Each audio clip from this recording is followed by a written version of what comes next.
হ্যাঁ, এবার তাহলে সালোক সংশ্লেষে এই চারটি জিনিসের দরকার পড়ে: জল, সূর্যালোক, ক্লোরোফিল আর কার্বন ডাই অক্সাইড। আচ্ছা, এবার বলো, আমরা ছোটবেলা থেকে পড়ে আসছি ক্লোরোফিল যুক্ত সবুজ উদ্ভিদ সালোক সংশ্লেষ করতে পারে, তাই তো? আচ্ছা, ভালো কথা। এবার আমার প্রশ্ন হলো, যে সমস্ত গাছের পাতা সবুজ নয় তারা কি সালোক সংশ্লেষ করে না? হ্যাঁ স্যার, করে। তো তাহলে তারা কিভাবে করে?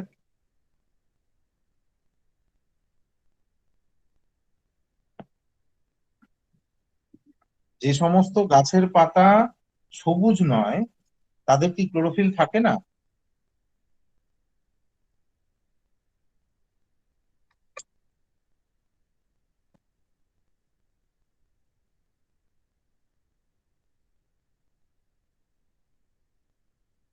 যেমন ধরে নাও, আমি কয়েকটা হ্যাঁ এক্সাম্পল, স্যার, হ্যাঁ স্যার করবে। যেমন ধরে নাও লাল শাক, যেটা আমরা রেগুলার ইউজ করি, ধরে নাও। এবার সেখানে তো সবুজ থাকেই না, পুরো গাছটাই লাল। তাহলে সেই গাছের ক্ষেত্রে কি রকম হয়? বা বাহারি পাতার গাছ, সেই বাহারি পাতার গাছের ক্ষেত্রে হয় কি, যে সবুজ থাকে না, অন্যান্য সকল বর্ণই থাকে। ক্লোরোফিলের বিভিন্ন টাইপস আছে, তার মধ্যে এ আর বিটা হচ্ছে কমন টাইপ। আর বাকিগুলো হয়তো ওই হলুদ লাল এগুলো তো ওইগুলোর মধ্যে সবই পড়ছে। সবুজ। মানে এবি যে কমন টাইপ যেটা তুমি বললে, সেগুলো কিন্তু সবই সবুজ। যাই হোক, ব্যাপারটা কি রকম, ক্লোরোফিল হচ্ছে এক ধরনের পিগমেন্ট। এই পিগমেন্ট ক্লোরোফিল যখন প্রেজেন্ট থাকে তখন সেটা সবুজ। এবার যদি সাপোজ ক্লোরোফিলের জায়গাতে জ্যান্থোফিল যদি থাকে বা রোডোফিল যদি থাকে, তাহলে সেটা ডিফারেন্ট কালারের হয়ে থাকে। ঠিক আছে? এবার তাহলে সেটা সেই রকম কালার অনুযায়ী কোনোটা রেড হতে পারে, কোনোটা অন্যান্য কালার হতে পারে, কিন্তু সবই হচ্ছে ক্লোরোফিল। এই হচ্ছে ব্যাপার। আচ্ছা, আরেকটা জিনিস, যেমন ধরো বা দিনের বেলা সূর্যালোকের উপস্থিতিতে সালোক সংশ্লেষ হয়। আচ্ছা, রাতের বেলা কি সালোক সংশ্লেষ সম্ভব? না, সূর্যের রশ্মি তো দরকার। এবার দেখো, দুপুর বেলা বা দিনের বেলা যে ওয়েভলেন্থের লাইট আসে, সেই ওয়েভলেন্থের লাইট আমি যদি রাতের বেলা দিতে পারি, তাহলে রাতেও সালোক সংশ্লেষ সম্ভব। ঠিক আছে? এই জায়গাগুলো হচ্ছে কনসেপচুয়াল জায়গা, জাস্ট কনসেপ্টের জন্য আমি বললাম, এটা বিভিন্ন ক্ষেত্রে তোমার টুকটাক কাজে লাগবে। আর বাকি জিনিসগুলো তুমি নোটসেই পেয়ে যাবে। তো দেখো, এবার আমি যে লেখাটা লিখেছি সেখানে ইন ডিটেলস যা যা জিনিস বলার সেগুলো বলে বলে যাই। কোথাও সমস্যা হলে আমাকে আটকাবে, আমি আবার বলবো। আচ্ছা দেখো, নেসেসারি ফর ফটোসিনথেসিস, তো বললাম water, chlorophyll, carbon dioxide আর সানলাইট। এবার দেখো কি বলেছে 2 নম্বর, terrestrial plants take CO2 from atmosphere. Terrestrial plants বলতে স্থলজ উদ্ভিদ take CO2 from atmosphere by the process of diffusion. Diffusion মানে কি? ব্যাপন। মানে স্থলজ উদ্ভিদ বাতাস থেকে যে কার্বন ডাই অক্সাইডটা নেয়, সেটা কোন প্রক্রিয়াতে নেয়? সেটা ডিফিউশন প্রক্রিয়াতে নেয়। ভালো কথা। এবার ধরে নাও স্থলজ উদ্ভিদের ক্ষেত্রে কি বলতে চাইছি আমি। নর্মালি স্থলজ উদ্ভিদ কিরকম হয়, এই তো, এই ধরে নাও পাতা, এই। এবার এই স্থলজ উদ্ভিদের ক্ষেত্রে এরা কার্বন ডাই অক্সাইড নিচ্ছে বাতাস থেকে, কোন প্রক্রিয়াতে? ডিফিউশন। আর এটা মাটি থেকে কি নেয়? এটা তো সয়েল, মাটি থেকে নিচ্ছে জল, কোন প্রক্রিয়াতে নিচ্ছে? এটা হচ্ছে অসমোসিস। এবার আমি যদি বলি অ্যাকোয়াটিক প্ল্যান্টস এর কথা। অ্যাকোয়াটিক প্ল্যান্টস মানে যেগুলো জলের মধ্যে থাকে। জলের মধ্যে থাকে বলতে এই জাতীয়, ধরে নাও জলের মধ্যে আছে। এবার এই জলের মধ্যে যে সমস্ত উদ্ভিদগুলো থাকে সেগুলো জেনারেলি এরকম দেখতেই হয়। আবার কোনোটা উদ্ভিদের কিছু পাতাও থাকে, ছোট ছোট পাতা থাকে, কেন ওয়াটার ফ্লোর দিকে থাকতে গেলে পাতাগুলো ছোটই হয়। তো যাই হোক, অ্যাকোয়াটিক প্ল্যান্টস এর ক্ষেত্রে এরা তো বাতাসের সংস্পর্শে আসছে না, এরা জলের মধ্যেই থাকছে। তাহলে এরা জলে দ্রবীভূত কার্বন ডাই অক্সাইড নেয়।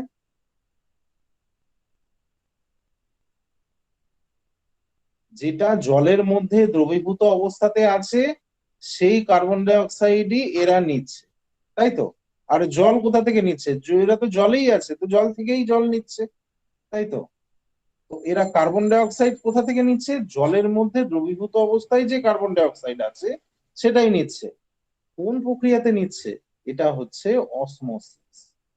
তার মানে এদের ব্যাপনের কোন রকম চান্স নেই। কেন ব্যাপনের চান্স নেই? কেন এরা তো বাতাসে আসছেই না। ঠিক আছে।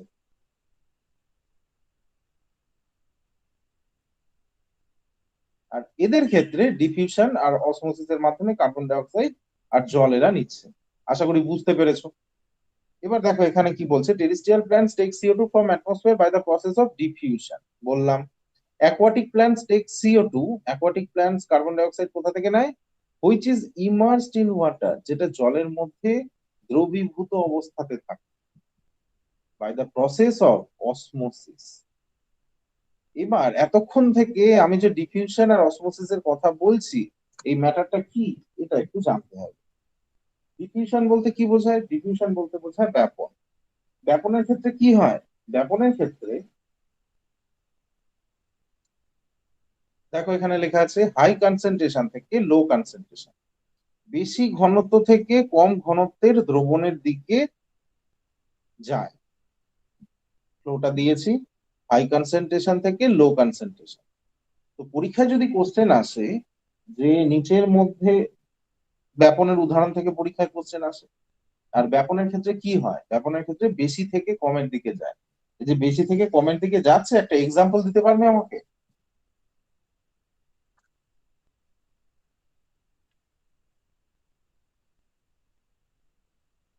ব্যাপনের এক্সাম্পল।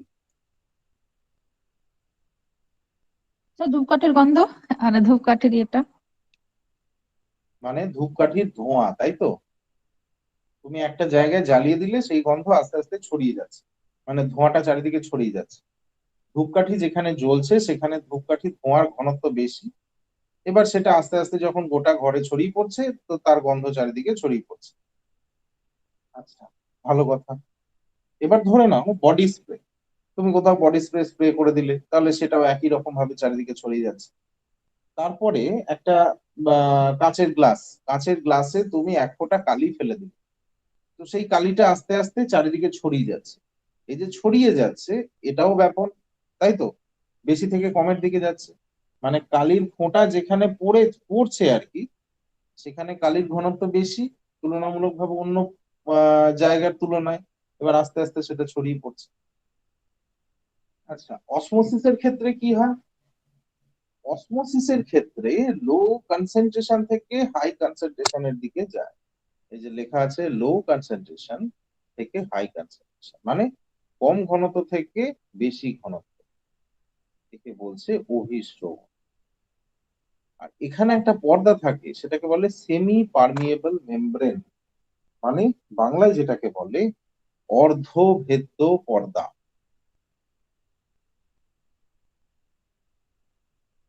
উদাহরণ দিতে পারবে?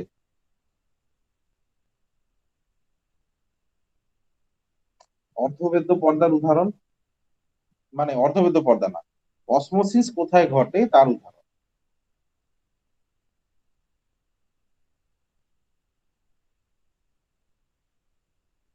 স্যার বাষ্পমোচন। বাষ্পমোচন? বাষ্পমোচনের ক্ষেত্রে অর্ধভেদ্য পর্দা কোথায়? তোমার তো মাঝে একটা অর্ধভেদ্য পর্দা থাকতে হবে, তাই না?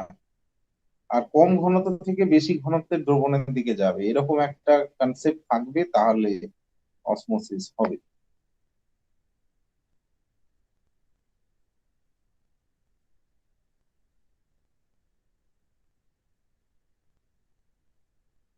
আর বলো, আমি বলছি তারপরে।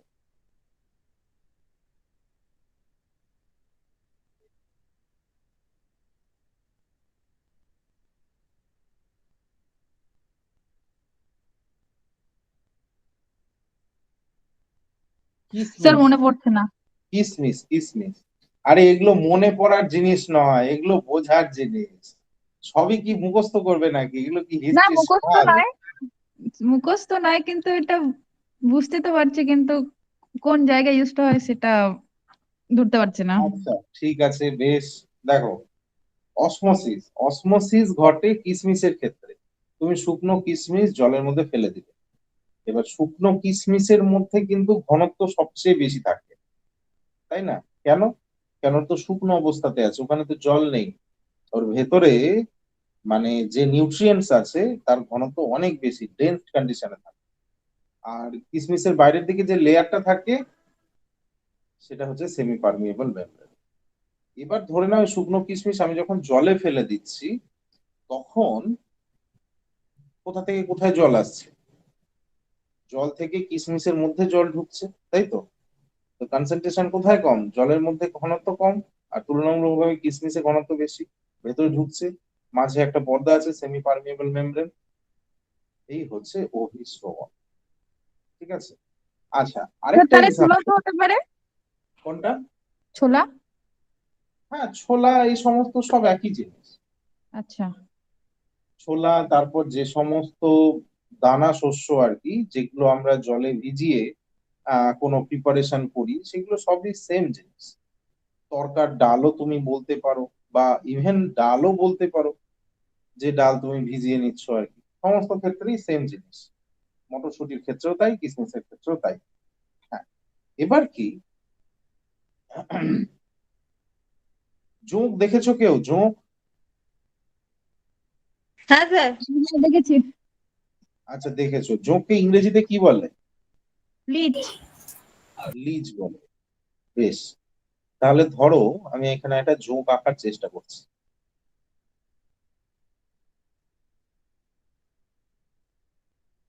এই তো মোটামুটি এই রকম দেখতে হয়। তো অনেক রকম সাইজের হয়, সাইজেও ছোট হতে পারে, সাইজে বড় হতে পারে। রক্ত খেয়ে আরো মোটা হয়ে যায় আর কি। যাই হোক, তো জোঁক যতক্ষণ কামড়ে থাকে, এখানের মাউথ পার্টস হচ্ছে ভীষণ ডেঞ্জারাস। মানে এতটা ধারালো হয় যে তুমি চিন্তা করতে পারবে না। তো ও ওই অংশ দিয়ে তোমার যেখানে আটকে থাকবে, সেখান থেকে ও রক্ত চুষে নেয়। মোটামুটি হাফ ইঞ্চি মতো ঢুকে যায় যদি স্ট্রং সাইজের কোন রকম জোঁক হয়। তো মজার ব্যাপার হলো, জোঁক যতক্ষণ কামড়ে থাকবে ততক্ষণ কিন্তু তুমি কিছু বুঝতে পারবে না। যদি কাউকে কামড়ে থাকে, তাহলে তুমি বুঝতে পারবে যতক্ষণ ও কামড়ে ছিল ততক্ষণ কিন্তু তুমি টেরও পাবে না যে কিছু কামড়ে আছে কিনা। কেন? এখানে একটা এক্সপ্লেনেশন আছে। যেমন ধরো, আমাদের গোটা শরীরে রিসেপ্টর থাকে, যেটাকে বলে গ্রাহক। সেই গ্রাহক রিসিভ করে। কি রিসিভ করে? ধরে নাও আমি পিন ফুটিয়ে দিলাম। এবার তুমি বুঝতে পারছো ওটা পিনের খোঁচা, মশা কামড়াচ্ছে। তুমি বুঝতে পারছো ওটা মশা কামড়াচ্ছে, কেউ কামড়ে দিল, বোঝা যাচ্ছে যে ওটা কামড়ানো। এই ব্যাপারগুলো রিসেপ্টর রিসিভ করে তোমার যেখানে পৌঁছানো সেখানে উত্তেজনা পৌঁছে দেয়। বেশ। এবারে জোঁক যেখানে কামড়াচ্ছে সেখান থেকে ও এক ধরনের, এই মুখ থেকে এক ধরনের টক্সিক প্রোটিন রিলিজ করে।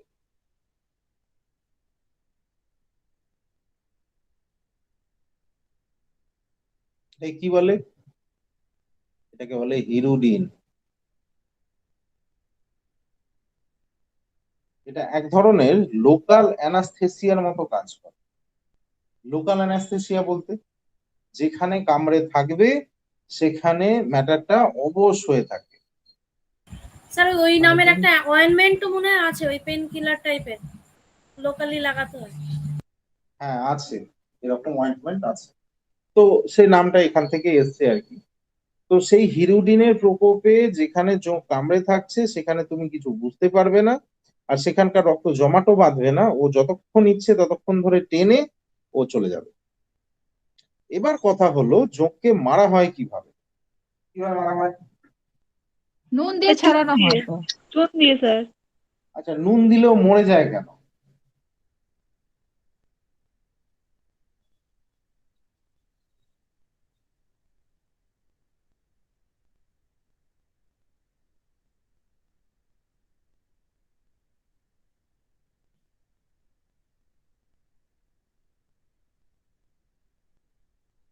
নুন দিলে স্যার ওর গায়ের এই পর্দা মনে হয় ফেটে যায় বা রক্ত টক্ত বেরিয়ে যায়, এরকম একটা কিছু হয়েছে। হ্যাঁ, সে তো বেড়েই যায়, কিন্তু কেন আর কি? স্যার নুনে কি সোডিয়াম ক্লোরাইড থাকে ওই জন্য কি? না, তা নয়। আচ্ছা, এবার আমি বলি।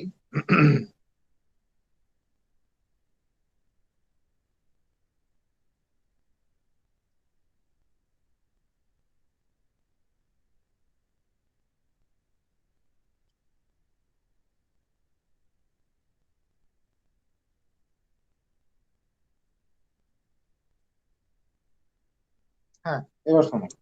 তাহলে জোকের ক্ষেত্রে হিরোডিন থাকছে। এবার সেখানে আমি যখন লবণ দিয়ে দিচ্ছি, তখন সে মরে যাচ্ছে কেন? কি ব্যাপার, কি ঘটনা ঘটে এখানে?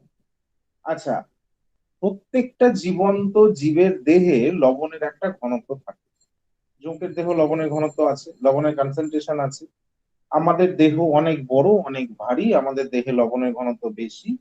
যখন আমাদের ডিহাইড্রেশন হয়, মানে বা জলের ঘনত্ব যখন কমে যায় বডিতে, সেটা বমি হলে হতে পারে, পেট খারাপ হলে হতে পারে, তখন নুন চিনির জল খেতে হয়, তাই তো? যাতে লবণের ঘনত্ব বজায় থাকে। এবার ধরো তুমি সেন্সলেস হয়ে গেছো, বা তোমার শরীর খুব খারাপ, তুমি অনেক প্রচুর উইক হয়ে গেছো, তখন ডাক্তার তোমাকে কি দেবে? স্যালাইন দেবে। স্যালাইনে কি থাকে? স্যালাইনে থাকে এনএসিএল। জলের সাথে এনএসিএল মেশানো থাকে, আর কিছু গ্লুকোজ থাকে। ওখানে এনএসিএল এর পার্সেন্টেজ কত? ভালো কথা, বলতে পারবে স্যালাইন ওয়াটারে এনএসিএল এর পার্সেন্টেজ? এটা আমি পড়াবো নেক্সট চ্যাপ্টারে। এটা পরীক্ষায় অনেকবার দিয়েছে, স্যালাইন ওয়াটারে 0.9% এনএসিএল থাকে। যাই হোক, এটা আমার বলতে বলতে মাথায় চলে এলো, তো বললাম। ভালো কথা, তার মানে বোঝাতে চাইছি যে বডির মধ্যে এনএসিএল এর ঘনত্বের গন্ডগোল হলে তখন তোমাকে এনএসিএল নিতে হয়। ভালো কথা, জোকের বডিতেও এনএসিএল আছে। এবার সাপোজ ধরে নাও আমি যদি জোকের বডির বাইরে বেশি করে এনএসিএল দিয়ে দিই, তাহলে ঘনত্ব কোথায় বাড়লো? ওর দেহের বাইরে বাড়লো। আর তার দেহের ভেতরের তুলনায় দেহের বাইরে এনএসিএল এর ঘনত্ব অনেকটাই বেড়ে গেল, তাই তো? এবার তাহলে কম থেকে বেশির দিকে চলাচল করবে, তার মানে সেখানে অভিস্রবণ হবে। আর মাঝে যে পর্দাটা আছে, জোকের দেহের যে পর্দা, সেটা সেমি পারমিয়েবল মেমব্রেন হিসেবে কাজ করবে। বোঝা গেছে?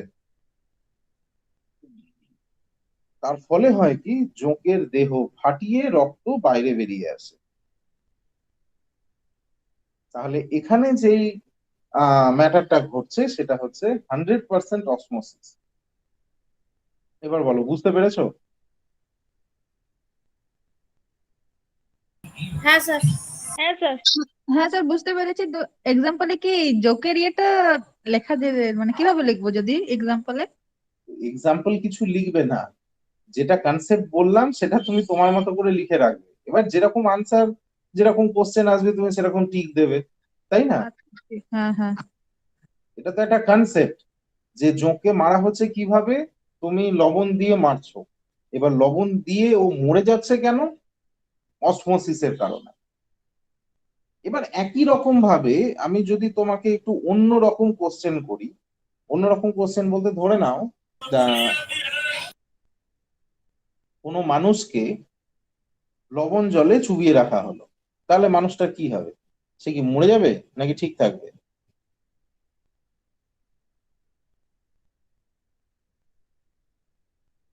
কি মনে হয়? হাত পা চামড়া সমস্ত শরীরের ত্বক মানে গুটিয়ে মতো আসবে, সাদা সাদা হয়ে যাবে। হুম, তারপর?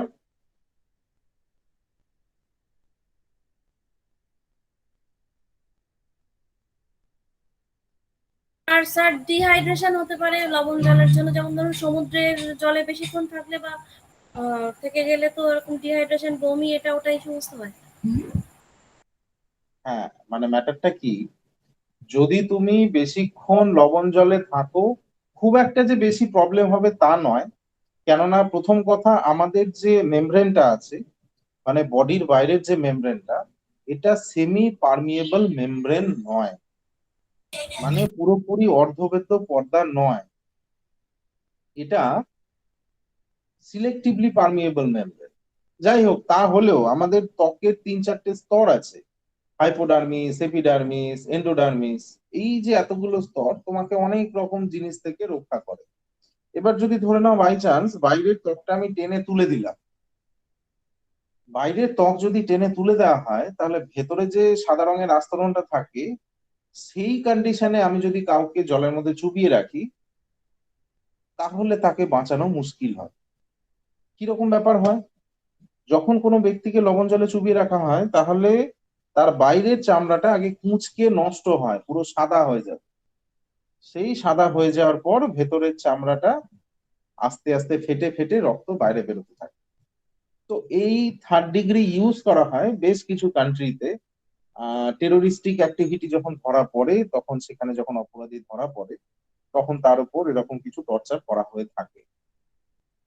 যাই হোক, এবার দেখো, chlorophyll absorb photon particles of Sunlight. Sunlight পড়ছে সূর্যের উপর, সূর্যের উপর বলছি, গাছের উপর সূর্যালোক পড়ছে। এবার গাছ মানে কি, পাতাতে কি থাকে, ক্লোরোফিল থাকে। সেই ক্লোরোফিল সূর্যালোক অ্যাবজর্ব করছে। সূর্যালোকের কোন জিনিস অ্যাবজর্ব করে? দেখো এখানে লেখা আছে chlorophyll absorbs photon particles of sunlight. সানলাইটের ফোটন পার্টিকেল রিসিভ করে। So chlorophyll molecules are called photoreceptor molecule. Chlorophyll মলিকুলকে ফটোরিসেপ্টর মলিকুল বলে। ঠিক আছে, এবার তারপরে কি আছে, chlorophyll absorbs violet, blue and red colours of. আচ্ছা, এইখানে ম্যাটারটা একটু vital. Violet, blue and red colours of light. দেখো এবার এখানে লেখা আছে ভিজিবল স্পেকট্রাম পাশে।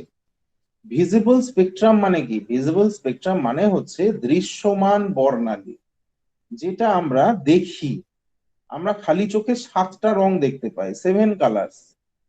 কি কি? বেনিয়া সহকলা। দেখো লেখা আছে VIBGYOR, তাই তো? এটাকে সাজানো হয় কি করে? এটাকে সাজানো হয় এইভাবে, ভিটা সবার আগে থাকে, আরটা সবার পরে থাকে। ভি এর তরঙ্গদৈর্ঘ্য কম আর আর এর তরঙ্গদৈর্ঘ্য বেশি, মানে ভায়োলেটের তরঙ্গদৈর্ঘ্য কম আর রেড এর তরঙ্গদৈর্ঘ্য বেশি। ভালো কথা। এই হচ্ছে ভিজিবল স্পেকট্রাম। স্যার এখানে এবারে আইআইবি টা ফুল ফর্মটা কি হবে? কোনটা? ওই যে ভিবজিওর যেটা লেখা আছে, I for indigo, B for I blue, for same indigo, B B for for blue. Blue, তো জি ফর ইন্ডিগো কোন গ্রিন। কালারটাকে বলা হয়? বলছি, আকাশী। ওয়াই হচ্ছে ইয়েলো আর ও হচ্ছে অরেঞ্জ। না, ওরে, বলছি ইন্ডিগো কোন কোন কালারটাকে বলা হয় ইন্ডিগোকে? ওরে ছোটবেলা থেকে যে বেনিয়া সহকলাটা লেখো, ওটা ওটার সঙ্গে মার্চ করো না। আকাশী, আকাশী।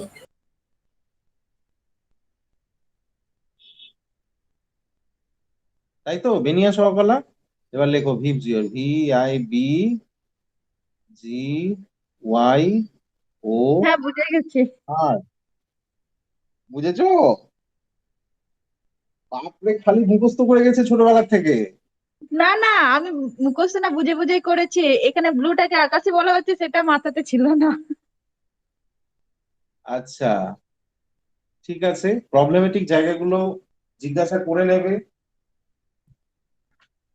তা হতে গেলে পুরো ক্লিয়ার হবে। সব সময় মাথায় রাখবে কি বলতো একটা জিনিস, যে সায়েন্স তোমাকে অন্যান্য জিনিসের মতো মুখস্থ করতে হবে না, তোমাকে কনসেপ্টটাকে ধরতে হবে। কেন কনসেপ্ট ধরতে হবে? দেখবে খেয়াল করে, আমি সায়েন্স বলি, আমি কখনো বায়োলজি বলি না, আমি কখনো ফিজিক্স বলি না, আমি কখনো কেমিস্ট্রি বলি না। নেক্সট দিন তোমাদের আমি যেটা ক্লাস করাবো সেটা হচ্ছে কেমিস্ট্রি, কিন্তু আমি তোমাকে সায়েন্স বলবো। কেন? কেননা আলটিমেটলি তোমাকে সায়েন্স ব্যাপারটা বুঝতে হবে।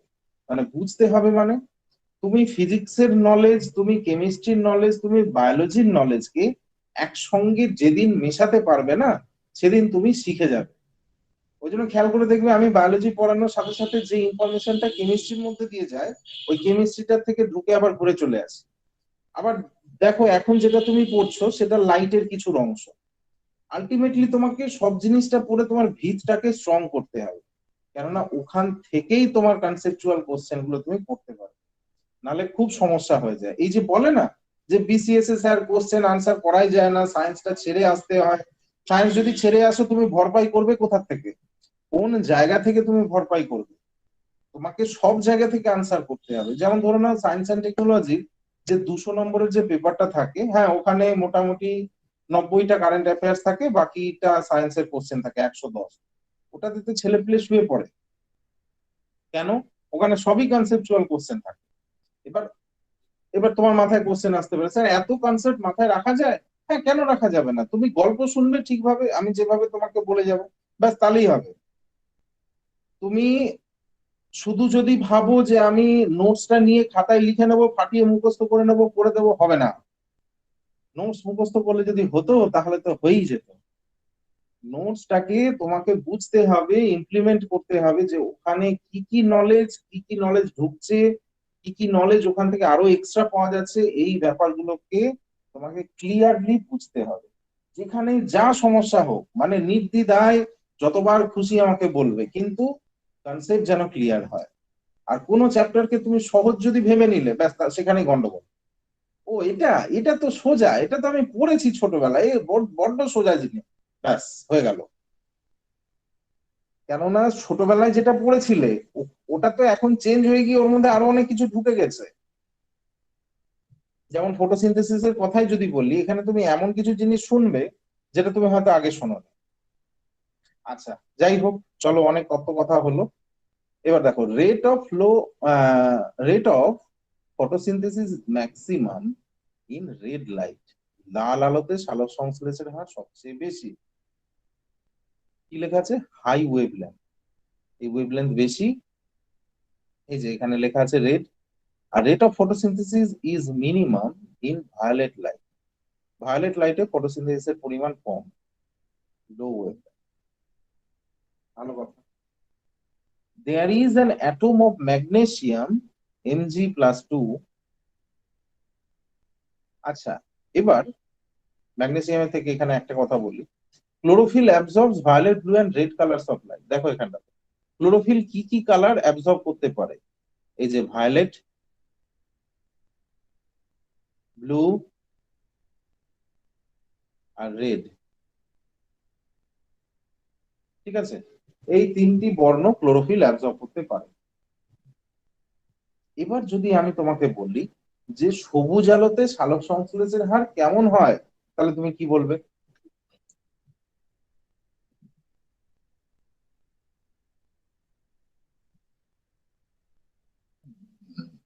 কম হয়। সবুজ তো ক্লোরোফিল শোষণই করতে পারে না, তাই না? ক্লোরোফিল তো সবুজ বর্ণ শোষণই করতে পারে না।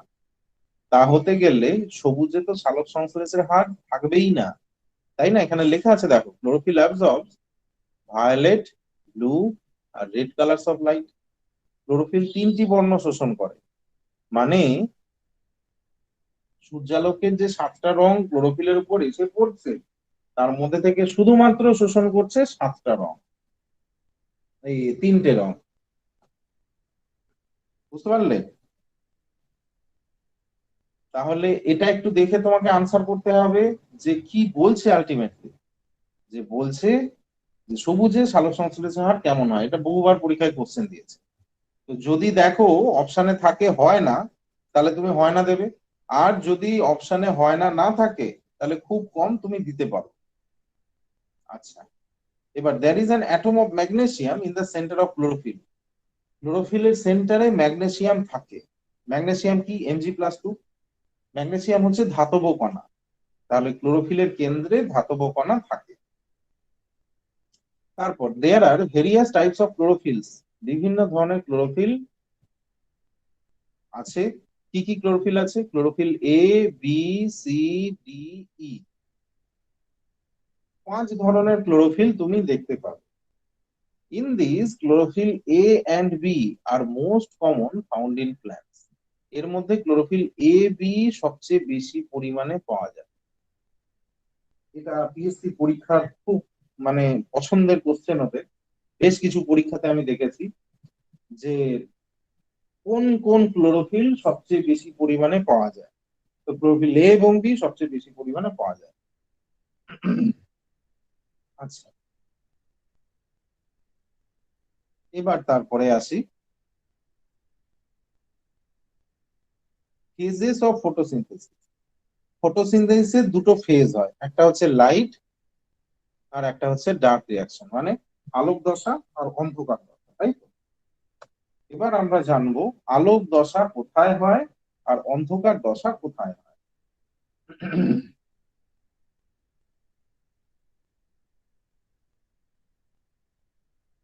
হুম, পাতাতে এরকম অজস্র ক্লোরোফিল থাকে, এই ছিটে ফোটা। এক একটা ক্লোরোফিলকেও আমরা খালি চোখে দেখতে পাই না। ধরে নাও একটা ক্লোরোফিলকে আমি যদি এরকম বড় করে দেখি, তাহলে তুমি একটা ক্লোরোফিলকে এরকম বড় দেখবে আর তার মাঝে দেখতে পাবে ক্লোরোফিলের ভেতরে তুমি এরকম এই যে গোল গোল গোল গোল অংশ আছে, এরকম দেখতে পাবে অনেকগুলো। এখানে দুটো র্যাক আমি এঁকেছি, কিন্তু জেনারেলি অনেকগুলো র্যাক থাকে, যেটা আমি সবুজ দিয়ে বোঝানোর চেষ্টা করছি, আশা করি বুঝতে পারছো।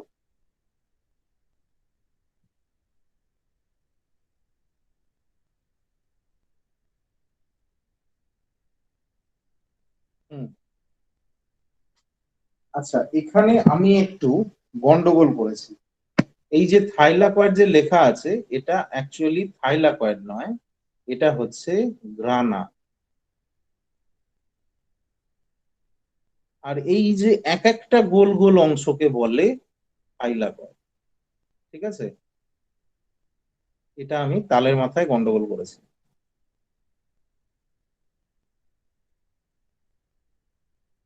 ঠিক করে নিয়েছো তো?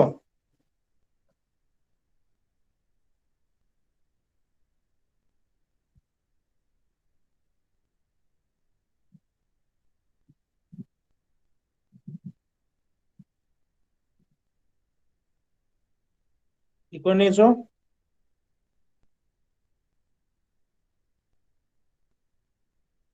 তাহলে এই যে গোল গোল অংশগুলো আছে সেগুলো হচ্ছে থাইলাকয়েড, তার মধ্যে লাইট রিয়াকশন হয়। আর গ্রানা, গ্রানা কোনটাকে বলে? এই টোটাল স্ট্যাকটাকে বলছে গ্রানা। আর যার উপর দাঁড়িয়ে আছে, যার উপর দাঁড়িয়ে আছে মানে এই যে ম্যাট্রিক্স জাতীয় বা যে প্ল্যাটফর্মের উপর দাঁড়িয়ে আছে, সেটাকে বলছে স্ট্রোমা। স্ট্রোমাতে হয় ডার্ক রিয়াকশন। ঠিক আছে, এটা পরীক্ষায় কখনো কোশ্চেন আসে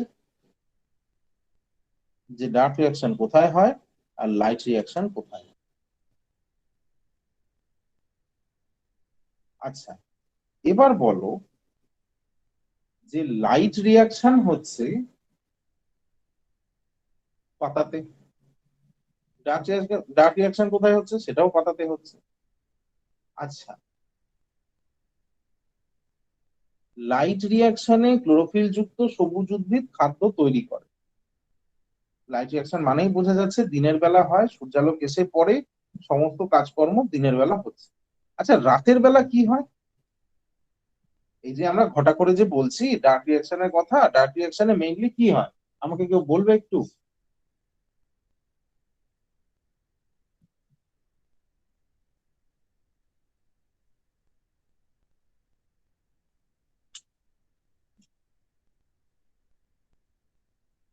হ্যালো?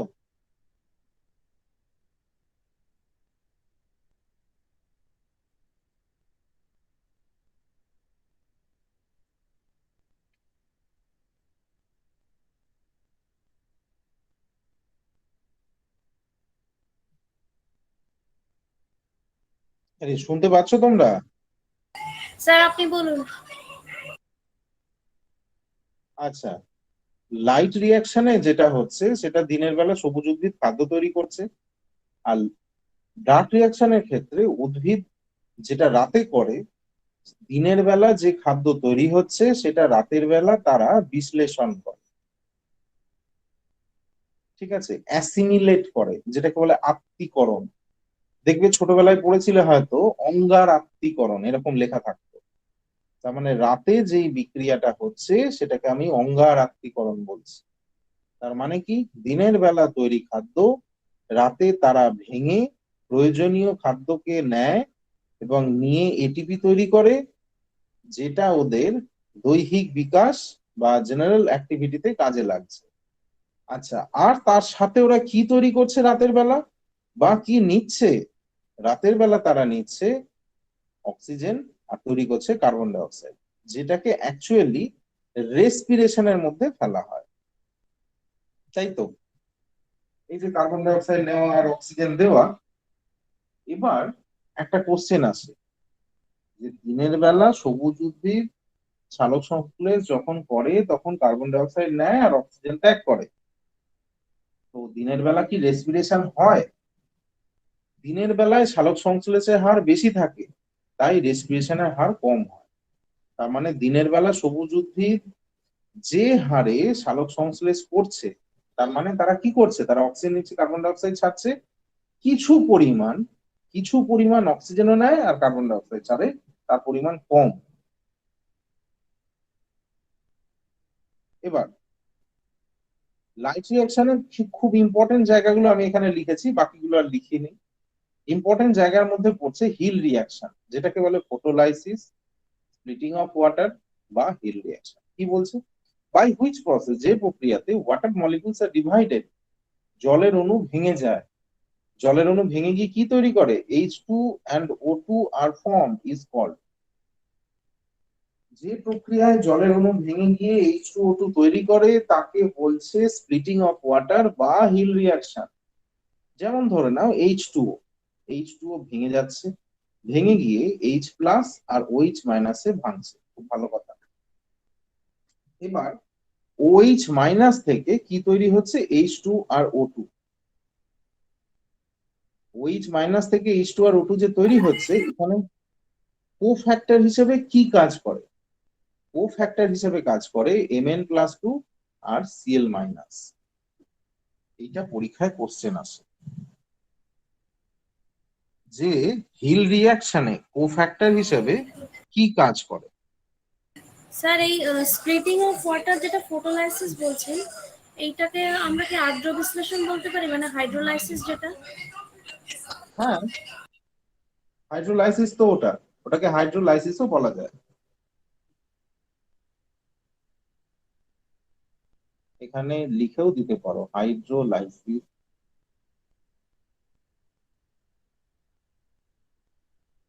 এটাকে বলে হাইড্রোলাইসিসও বলে। এবার বলো, এই যে আমি এখানে কোফ্যাক্টর লিখেছি, কোফ্যাক্টর জিনিসটা কি? তোমরা আগে শুনে থাকবে ক্যাটালিস্ট। ক্যাটালিস্টই কি কোফ্যাক্টর? না। ক্যাটালিস্ট জিনিসটা কি আমি কেমিস্ট্রিতে বলবো, ক্যাটালিস্টের ডিটেলস। আপাতত জেনে রাখো ক্যাটালিস্ট দু ধরনের হয়, মানে অনুঘটক দু ধরনের হয়, একটা পজিটিভ অনুঘটক, একটা নেগেটিভ অনুঘটক। কি? একটা পজিটিভ, একটা নেগেটিভ। পজিটিভ অনুঘটক বিক্রিয়ার রেট বাড়ায় আর নেগেটিভ অনুঘটক বিক্রিয়ার রেটকে কমায়। আর কোফ্যাক্টর কি করে? যদি কোফ্যাক্টর রিয়াকশনে অনুপস্থিত থাকে, তা হতে গেলে সেই রিয়াকশন তৈরিই হয় না, মানে সেই রিয়াকশন ক্যারিই হয় না, সেই রিয়াকশন মাঝপথেই বন্ধ হয়ে যায়। তাহলে কোফ্যাক্টর কি? কোফ্যাক্টর ছাড়া রিয়াকশন হয়ই না, আর ক্যাটালিস্ট ছাড়া বিক্রিয়ার রেট বাড়বে না বা কমবে না, কিন্তু রিয়াকশন চলবে। এই হচ্ছে ব্যাপার। এবার আসি PS1 আর PS2। ওই কোফ্যাক্টর দুটোর নাম কি বলো। ম্যাঙ্গানিজ আর ক্লোরিন? হ্যাঁ, ম্যাঙ্গানিজ আর ক্লোরিন। আচ্ছা, এবার দেখো ফটোসেন্টার। ফটোসেন্টার জিনিসটা কি?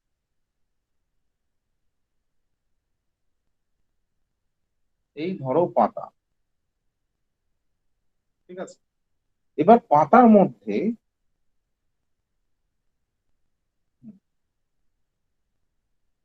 অনেকগুলো ক্লোরোফিল থাকে। অনেকগুলো ক্লোরোফিলের মধ্যে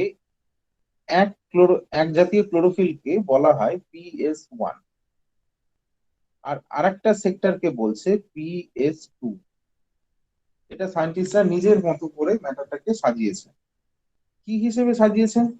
PS1 মানে photo system 1, P for photo, S for system, photo system 1, আর এটা হচ্ছে ফটো সিস্টেম 2। PS1 এর মধ্যে যে সমস্ত ক্লোরোফিল গুলো থাকছে সেই ক্লোরোফিল গুলোকে বলছে কি P700, আর PS2 এর আন্ডারে যে সমস্ত ক্লোরোফিল থাকে তাদেরকে কি বলে? তাদেরকে বলে P680। কেন এরকম নামকরণ? PS1 এর আন্ডারে যে সমস্ত ক্লোরোফিল গুলো থাকছে তারা হচ্ছে P700। এরা কি করে? এরা 700 তরঙ্গ দৈর্ঘ্যের ফোটন কণা শোষণ করে। ঠিক আছে, এরা কি করছে?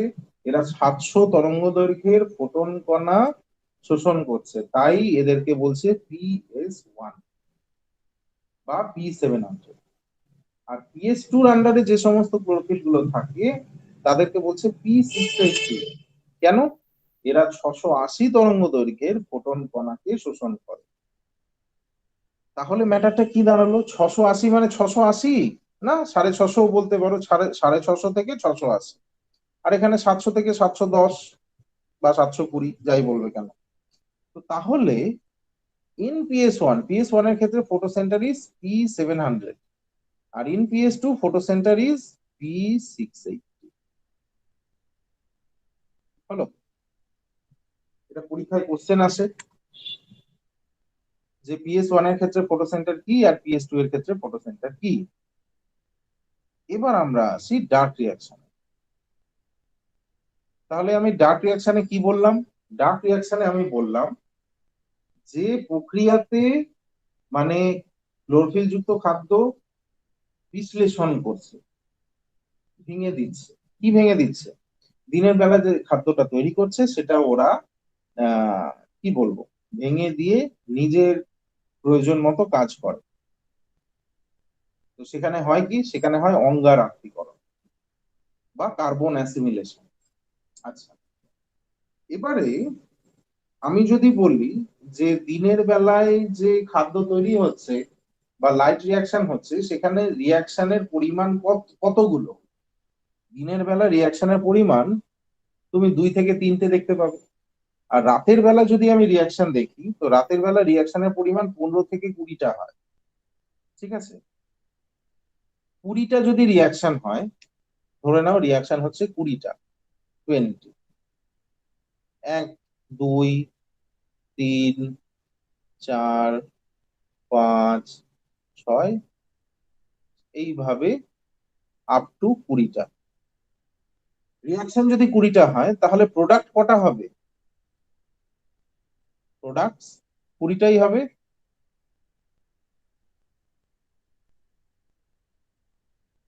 প্রোডাক্টসও 20টাই হবে, তাই তো?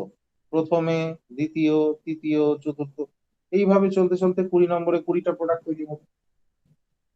বেশ ভালো কথা। এবার যদি ধরো 20টা প্রোডাক্ট তৈরি হয়, তো সায়েন্টিস্টরা দেখছেন 20টা প্রোডাক্ট কি কি হচ্ছে।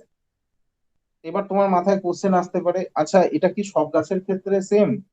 এটা নিয়েই এখানকার টপিক, যে গোটা ওয়ার্ল্ডে গাছের সংখ্যা মোটামুটি 1.2 মিলিয়নেরও বেশি হবে, বা একটা ওই জাতীয় পরিসংখ্যান। তো এতগুলো গাছের ক্ষেত্রে তুমি যখন খতিয়ান দেখবে, তখন কিছু গাছের ক্ষেত্রে একরকম দেখবে, আর কিছু গাছের ক্ষেত্রে আর এক রকম দেখবে। আচ্ছা, কিরকম ভাবে চেঞ্জ হয়? এই যে গোটা ওয়ার্ল্ডে আমি বলে দিলাম যে 1.2 মিলিয়ন উদ্ভিদ আছে, এই 1.2 মিলিয়ন উদ্ভিদের ক্ষেত্রেই কি 20টা রিয়াকশন দেখা যায়? হ্যাঁ, এই 20টা রিয়াকশন দেখা যায়। তাহলে 20টা রিয়াকশনের প্রোডাক্ট কটা তৈরি হচ্ছে? 20টা প্রোডাক্ট তৈরি হচ্ছে। 20টা প্রোডাক্টই কি তাহলে সব ধরনের উদ্ভিদের ক্ষেত্রে সেম? না। এখানেই সায়েন্টিস্টরা যখন দেখলেন যে বিভিন্ন উদ্ভিদের ক্ষেত্রে কিছু কিছু গন্ডগোল দেখা যায়। কিছু কিছু গন্ডগোল মানে অল ওভার রিয়াকশনের শেষে ম্যাটারটা সেম। তার মানে যখন পুরো ডার্ট রিয়াকশন যখন ঘটে যাচ্ছে তখন সেম জিনিস তৈরি হচ্ছে, কিন্তু 1 2 3 4 5 6 যখন এগোচ্ছি তখন দেখা যাচ্ছে কিছু কিছু উদ্ভিদের ক্ষেত্রে কিছু কিছু চেঞ্জ দেখা যায়।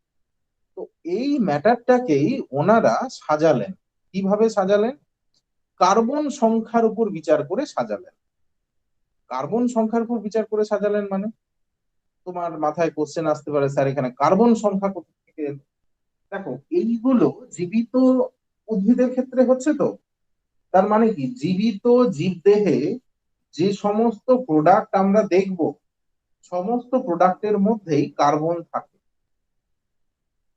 কেননা এই সমস্ত জিনিসগুলো হচ্ছে অর্গানিক প্রোডাক্ট।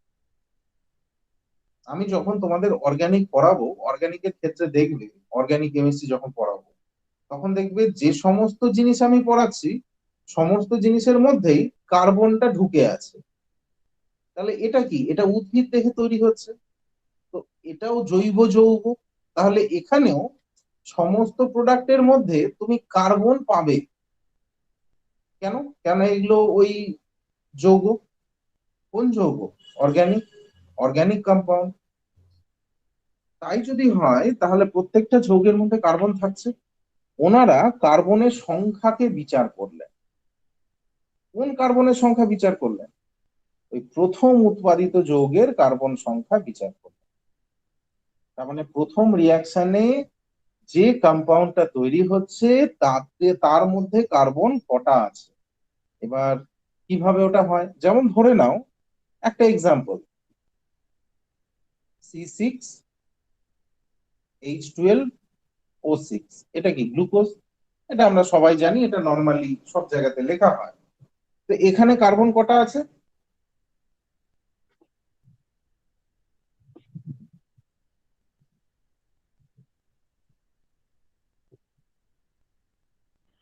ছটা স্যার।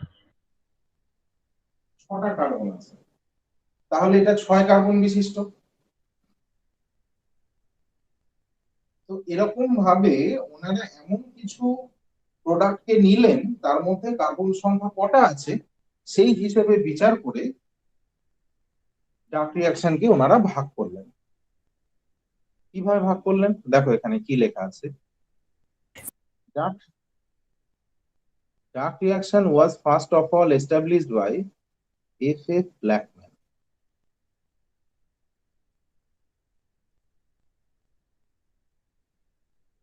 ব্ল্যাকম্যান প্রথম 1905 সালে ডার্ক রিয়াকশনের বিক্রিয়াগুলো আবিষ্কার করেন। On the basis of number of carbon atoms present in the first stable product of dark reaction. On the basis of number of carbon atoms present in the first stable product of dark reaction. অন্ধকার দশায় প্রথম উৎপাদিত যৌগে carbon সংখ্যার উপর বিচার করে photoautotrophic plants are classified into. Photoautotrophic plants মানে এটা মানে বোঝায় স্বভোজী উদ্ভিদ।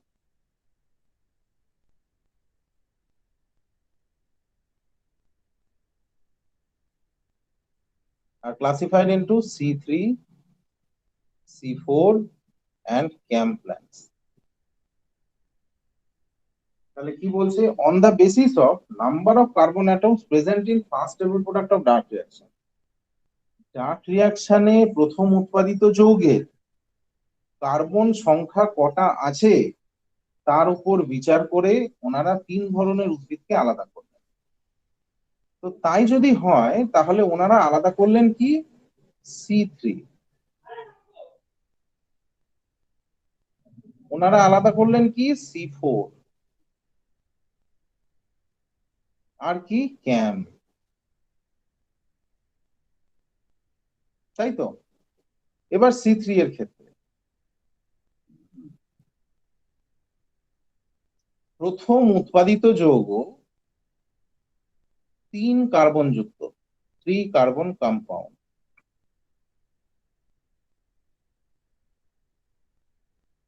ঠিক আছে, ওই জন্য C3। C4 এর ক্ষেত্রে প্রথম উৎপাদিত যৌগ কি? 4 কার্বন কম্পাউন্ড।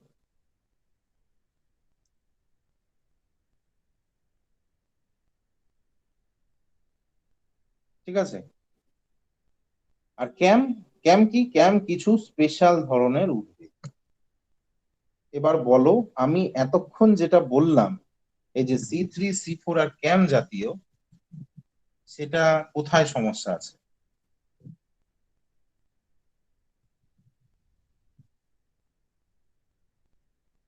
বুঝতে পেরেছো নাকি কিছু প্রবলেম আছে?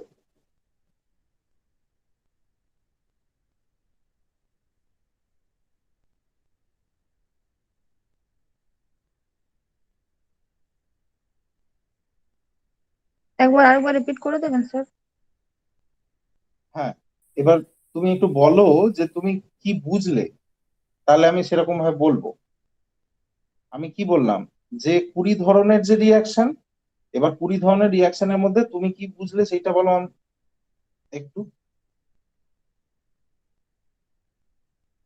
যতগুলো প্রোডাক্ট হবে ততগুলো আহ, কণা থাকবে।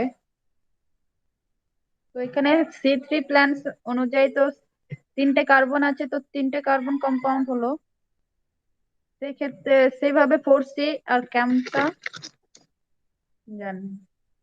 হ্যাঁ, ওনারা কি করলেন, ওনারা দেখলেন যে অন্ধকার দশায় প্রথম উৎপাদিত যৌগে কার্বন সংখ্যা হিসেবে বিচার করলেন।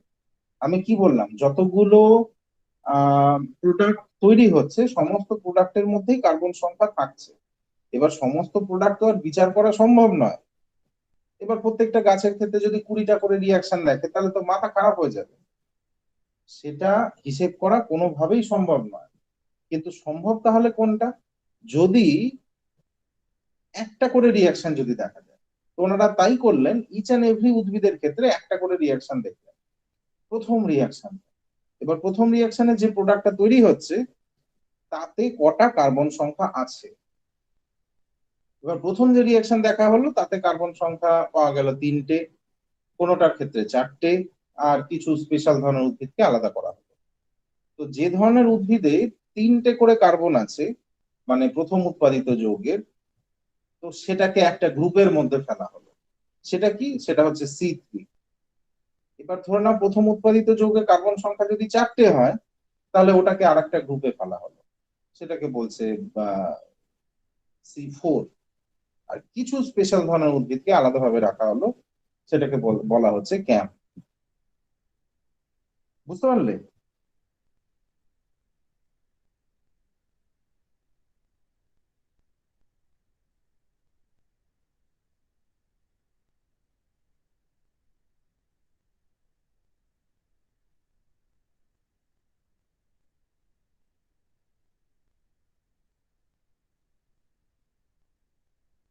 হ্যালো? হ্যাঁ স্যার, বোঝা গেল। ঠিক আছে। তাহলে C3 কোনটা, C4 কোনটা, আর ক্যাম কোনটা? এবার দেখো, C3 জাতীয় উদ্ভিদ হচ্ছে আশেপাশে যে সমস্ত উদ্ভিদ আমরা দেখতে পাই সেগুলো সবই C3 এর মধ্যে পড়ে। এবার আশেপাশে কোন জাতীয় উদ্ভিদ আমরা দেখতে পাই? দেখো, এক্সাম্পলে লেখা আছে মোস্ট প্ল্যান্টস, বেশিরভাগ উদ্ভিদ। কি কি? Beans, Apple, tomato. মানে বিনস বলতে বোঝায় সিম্বি গোত্রীয় উদ্ভিদ। সিম্বি গোত্রীয় উদ্ভিদের মধ্যে বিনস পড়ে। বিনস ছাড়া মটরশুঁটিও হতে পারে, বা ডাল জাতীয় শস্য হতে পারে, তো সেগুলো সবই আমি এর মধ্যে লিখবো। অ্যাপেল, আপেল গাছ, আপেল গাছে সারা বছর সবুজ পাতা দেখা যায়। তাহলে সবুজ পাতাযুক্ত সারা বছর যে সমস্ত উদ্ভিদ দেখা যাচ্ছে সেগুলো সবই আমি আপেলের সঙ্গে তুলনা করতে পারি। তার মানে তোমাকে যে পরীক্ষাতে শুধু আপেলই দেবে তা তো নয়, অন্যান্য উদ্ভিদও দিতে পারে। তো তাহলে তোমাকে সেইভাবে আনসার করতে হবে। যেমন ধরে নাও আম, কাঁঠাল, লিচু, এই সমস্ত উদ্ভিদই এর মধ্যে পড়ছে। মানে সারা বছরই এই গাছে সবুজ পাতা থাকে। টমেটো, টমেটো গাছ হচ্ছে গুল্ম জাতীয় উদ্ভিদ, ছোট ছোট যে সমস্ত উদ্ভিদ থাকে। আর ট্রপিক্যাল ফোলিয়েজ প্ল্যান্ট মানে কি? নিরক্ষীয় অঞ্চলে যে সমস্ত বড় বড় পাতাযুক্ত উদ্ভিদ থাকে তাদেরকে বলছে ট্রপিক্যাল ফোলিয়েজ প্ল্যান্ট। ঠিক আছে?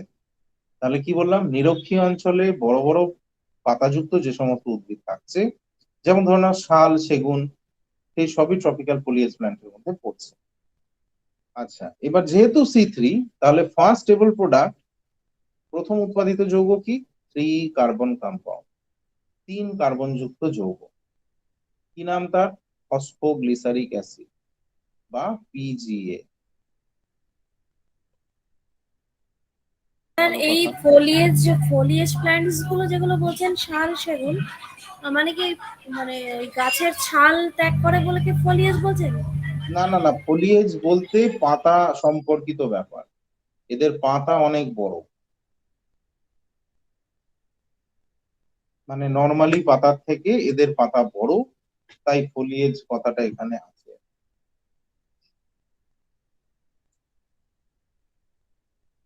তারপর কি বলছে?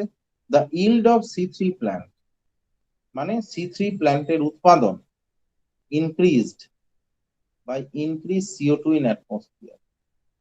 পরিবেশে কার্বন ডাই অক্সাইডের পরিমাণ বাড়ার সাথে সাথে C3 জাতীয় উদ্ভিদের উৎপাদন বৃদ্ধি পায়। কি ব্যাপার এটা? তুমি যদি কোনো এরিয়ার কার্বন ডাই অক্সাইডের পরিমাণকে ইনক্রিজ করো, তাহলে সেই এরিয়ার উৎপাদন বৃদ্ধি পাবে। ঠিক আছে? তাহলে কি রকম ব্যাপার হলো? কোন এরিয়াতে যদি কার্বন ডাই অক্সাইড আমি ইনক্রিজ করি, তাহলে সেই এরিয়ার ফলন কিভাবে বৃদ্ধি পাবে? ধরে নাও কোথাও আমি কার্বন ডাই অক্সাইডের পরিমাণ ইনক্রিজ করেছি, এবার কার্বন ডাই অক্সাইডের পরিমাণ ইনক্রিজ করলে সেখানে কিন্তু টেম্পারেচারও বেড়ে যাবে, যেটাকে আমরা গ্লোবাল ওয়ার্মিং বলি। সেই গ্লোবাল ওয়ার্মিং এর পরিমাণ তাহলে সেখানে বেড়ে যাবে।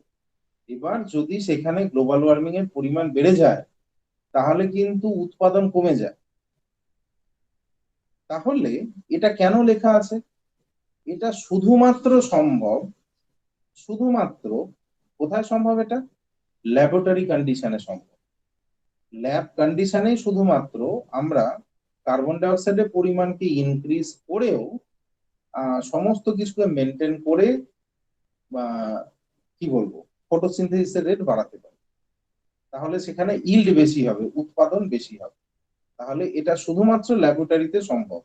এবার সায়েন্টিস্টদের তো সবসময় সূর্যের আলোর অপেক্ষা করে থাকলে তো চলবে না, কেননা ওরা অনেক কিছু গাছগাছালি একসঙ্গে নিয়ে এক্সপেরিমেন্টাল বেসিসে কাজ করতে থাকেন।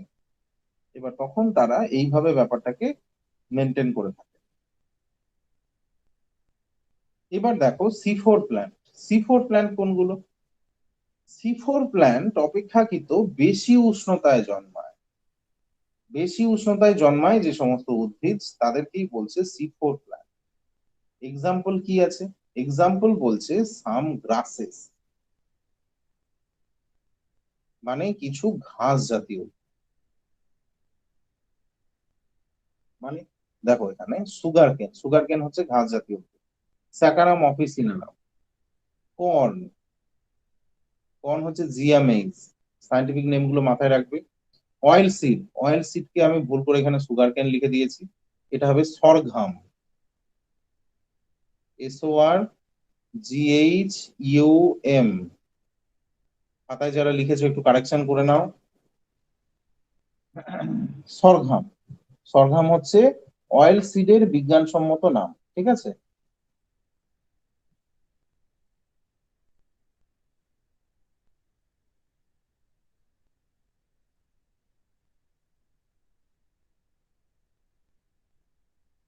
আচ্ছা, তারপর কি? First stable product is 4C compound. প্রথম উৎপাদিত যৌগ 4 কার্বন যুক্ত। কি? অক্সালো অ্যাসিটিক অ্যাসিড।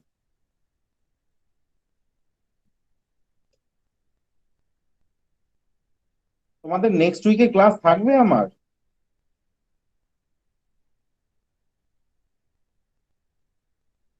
স্যার জানি না তো, এখনো কিছু বলেনি, শিডিউল দেয়নি তো এখনো। হুম, না, পরীক্ষা তো চলে এলো, কিন্তু তোমাদের একটু যদি আগের থেকে ক্লাস হতো তাহলে ভালো হতো। স্যার একটা যাই রিকোয়েস্ট হোক, করছি। বলো বলো। হ্যাঁ স্যার, সামনে তো প্রিলি এক্সাম স্যার, মানে মোটামুটি স্যার একটু বেসিক মানে কি ধরনের কোশ্চেন হতে পারে যদি স্যার একটা ক্লাস নিয়ে করে দিতেন তো ভালো হয় তাহলে। একটা ক্লাস নিয়ে কিভাবে আমি সব চ্যাপ্টার পড়াবো বলো? স্যার সব না, মোটামুটি যেগুলো স্যার মানে বেসিকের জন্য, মানে যেগুলো ইম্পর্টেন্ট। ওই রকম হয় না বেসিকে, তো ইন ডিটেলস না কোশ্চেন পড়লে ডিসকাস কি করে করে দিলে হবে? হয় না স্যার? হুম। সায়েন্সের কোশ্চেন একটু ডিসকাস করে দিলে হয়। হ্যাঁ হবে, কেন হবে না, কিন্তু কিছু কি বুঝতে পারবে কোশ্চেন? ট্রাই করব। এই পড়ে গেছি আমি মহা ধর্ম সংকটে। কোশ্চেন চাইলেই দেওয়া যায়, আমার কাছে যা কোশ্চেন আছে তোমায় দিয়ে দেবো, তুমি কোশ্চেন কি মুখস্থ করবে, করতে পারবে কি মুখস্থ সম্ভব সেটা? সেগুলো তো কনসেপচুয়াল বেসিসে থাকে। এবার ধরে নাও একটা একটা করে চ্যাপ্টার যখন এগোতে, আমি শুরুতেই ওই জন্য বলেছিলাম যে চ্যাপ্টার বেসিসে করতে গেলে কিন্তু এই ব্যাপার এরকম। যেমন একটা আমি এখানে খতিয়ান লিখি যে কোন কোন জায়গা থেকে কোশ্চেন বেশি আসে। ঠিক আছে, এটা তো জানা দরকার। মাসলস, তারপর হরমোন,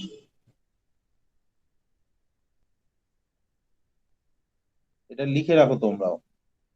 এটা প্ল্যান্ট এনিম্যাল দুটো হরমোন। আচ্ছা, তারপর হচ্ছে ব্রেন, ব্রেন থেকে কোশ্চেন আসে। আচ্ছা, তারপরে acid base salt,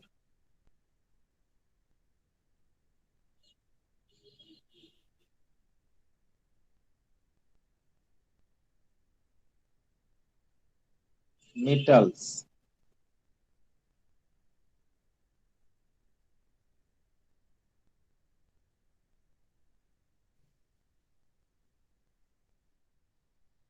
cell division,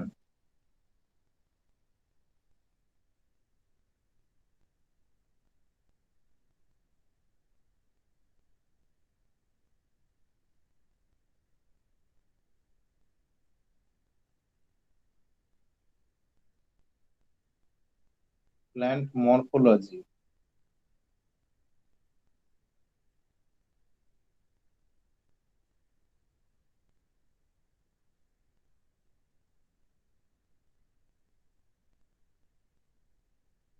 আচ্ছা। স্যার, হুম। বলছি আগামীকাল আমাদের একটা অফলাইন ক্লাস আছে, মানে যেহেতু 22 তারিখে পরীক্ষা, তো হুম। একটা ওই প্রিলি স্পেশাল জন্যই একটা স্পেশাল ক্লাস ফেলেছে। তো আপনি একটা সামনের সপ্তাহে এরকম একটা অফলাইন ক্লাস নিন না, মানে আপনার সাথে তো কোনো মানে সায়েন্সের কিছুই হলো না, জাস্ট 3টে ক্লাস ছাড়া।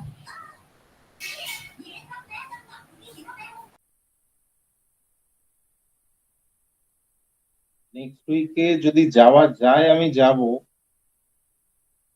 কেননা হিসেব মতো আমি জানি না ট্রেনের এখন কি সিচুয়েশন। ট্রেনে ওই সবাই যাতায়াত করছে এই আর কি, যাওয়ার নিষিদ্ধ কিন্তু তবু যাতায়াত করছে এই। আচ্ছা, সেটা আমি দেখছি, সেটা নিয়ে অসুবিধে নেই, আমি যেতে পারলাম কি পারলাম না, কিন্তু আমার যে জিনিসগুলো দেওয়ার, আর অফলাইনের থেকে অনলাইনে বেশি মানে কম সময়ে বেশি জিনিস আমি তোমাকে অন স্পট বলতে পারবো। আচ্ছা যাই হোক, সেটা আমি আগে বলি, দাঁড়াও। প্ল্যান্ট মরফোলজি, এখানে তোমাকে পড়তে হবে ফ্লাওয়ার, মেইনলি ফ্লাওয়ার, আরো আছে।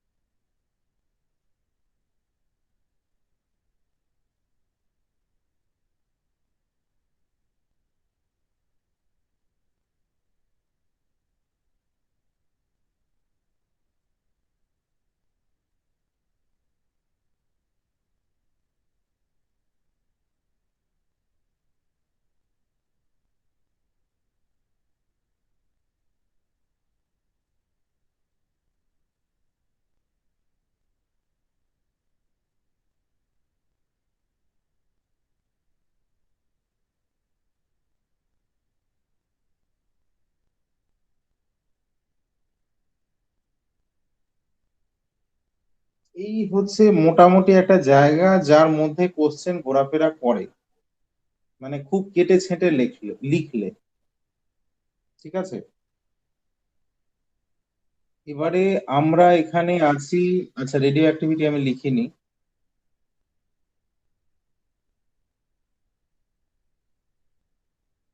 এবার আমার প্ল্যান মোটামুটি এরকম যে রেডিও অ্যাক্টিভিটিটা আমি করিয়েছি, এটা আজকে হয়ে যাবে, হয়ে গিয়ে এটা আমার নেক্সট দিন করানোর প্ল্যান আছে। অ্যাসিড বেস সল্ট, মেটালস অনেক বড় চ্যাপ্টার, সেল ডিভিশন আমি জানি না, তারপরে এগুলো আমি কি করে কি করব। এবার তোমরা বলো, এই চ্যাপ্টারের মধ্যে থেকে যদি তুমি কোশ্চেন সলভ করে যেতে চাও তা আমি করিয়ে দিতে পারবো, কিন্তু কোশ্চেন সলভ করে কতটা জিনিস বোঝা যাবে আর করা যাবে আমি জানি না। 22 তারিখে স্যার এই পরীক্ষার জন্য এত কিছু কভার করা এর মধ্যে তো সম্ভব না। শুধুমাত্র যদি এমসিকিউ কিছু করান তাই হতে পারে।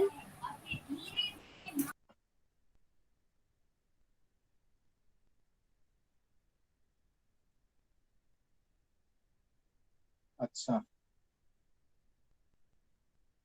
তাহলে নেক্সট দিন আমি অ্যাসিড বেস সল্টের একটা আউটলাইন বলে আমি কোশ্চেনের মধ্যে ঢুকি, ঠিক আছে। আর একটা চ্যাপ্টার আছে ইলেকট্রিসিটি, যাই হোক এত এরকম ভাবে লিখে লাভ নেই, কিন্তু এটা তুমি মাথায় রাখবে, এই জিনিসগুলো আমাদের দরকার পড়বে। নেক্সট দিন আমি কোশ্চেন নিয়েও বসবো, আমি চ্যাপ্টারটা নিয়েও বসবো। এবার দেখা যাক যতটা যেরকম ভাবে করানো যায়, ঠিক আছে। হ্যাঁ স্যার। আর অপশন নেই, মানে এমন টাইমে আমি শুরু করেছি যে সময় একদম পরীক্ষার আগে আগে, শুধু তো তোমাদের এখন সায়েন্স পড়লে চলবে না, অন্যান্য জিনিসগুলোও তোমাদের পড়তে হবে। এবার যদি একটা চ্যাপ্টার নিয়ে ঘ্যাতরাতেই থাকো তাহলে আবার অন্যান্য জিনিসগুলো পড়বেই বা কিভাবে, সেটাও একটা ব্যাপার। ওই জন্য আমি শুরুতে বলেছিলাম যে টার্গেট কোনটা, 21 না 22। আচ্ছা যাই হোক, দেখো আমার না নিজেকে অসহায় মনে হচ্ছে এখন, জানো তো। আমরা আরো বেশি অসহায় স্যার। মানে কি করব, কোথায় ছাড়বো, কোনটা করাবো, ধরে ধরে এগোতে গেলে কত ইনফরমেশন শেখার আছে, বোঝার আছে। আচ্ছা দেখো, তাহলে ফার্স্ট টেবল প্রোডাক্ট হচ্ছে 4C কম্পাউন্ড অক্সালো অ্যাসিটিক অ্যাসিড। আচ্ছা বেশ, দেন তারপরে এবার এখানে আমাদের কিছু জিনিস বোঝার আছে। দেখো এখানে কি লেখা আছে, প্রথম C4 plant exhibit ক্র্যান্জ anatomy. C4 প্লান্টের ক্ষেত্রে ক্র্যান্জ অ্যানাটমি দেখা যায়। এবার আমাদের জানতে হবে ক্র্যান্জ অ্যানাটমি জিনিসটা কি। আচ্ছা এখানে আমি বড়সড় দুখানা ছবি এঁকেছি, ছবির সারমর্মটা কি সেটা আগে বলি তোমাকে। আচ্ছা, সবুজ জিনিস যেহেতু, তো সবুজ রংটা নিয়ে নিই।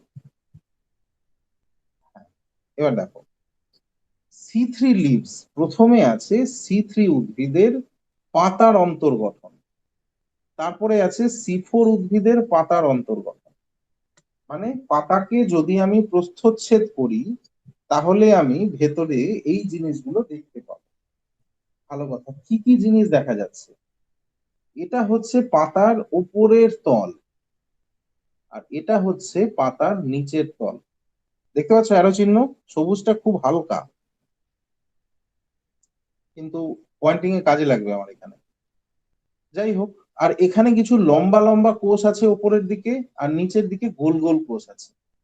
লম্বা কোষ এপাশেও আছে, লম্বা কোষ এপাশেও আছে। এই কোষগুলোকে কি বলে, এই কোষগুলোকে বলে প্যালিসেড সেলস। মানে প্যালিসেড সেলস মানে প্যালিসেড সেল মানে প্যালিসেড কলা, ঠিক আছে। আর নিচের যে গোল গোল গোল গোল কোষগুলো যে রয়েছে, এই দিকেও গোল গোল কোষগুলো আছে, সেটাকে কি বলছে, স্পঞ্জি সেলস। এই প্যালিসেড এবং স্পঞ্জি নিয়ে কি গঠিত হয়, দেখো এখানে লেখা আছে মেসোফিল সেল। পরীক্ষায় কোশ্চেন আসে যে পাতার মেসোফিল কলায় কি কি কোষ থাকে। পাতার মেসোফিল কলায় থাকে প্যালিসেড এবং স্পঞ্জি। বোঝা গেছে। এবারে এই কোশ্চেনটাও আসে যে কোথায় ক্লোরোফিল অবস্থান করে। ক্লোরোফিল অবস্থান করে মেসোফিল কোষে। মেসোফিল কোষে কি থাকে, মেসোফিল কোষে প্যালিসেড থাকে মেসোফিল কোষে স্পঞ্জি থাকে। তো তাহলে ক্লোরোফিল প্যালিসেডেও থাকছে, ক্লোরোফিল স্পঞ্জিতেও থাকছে।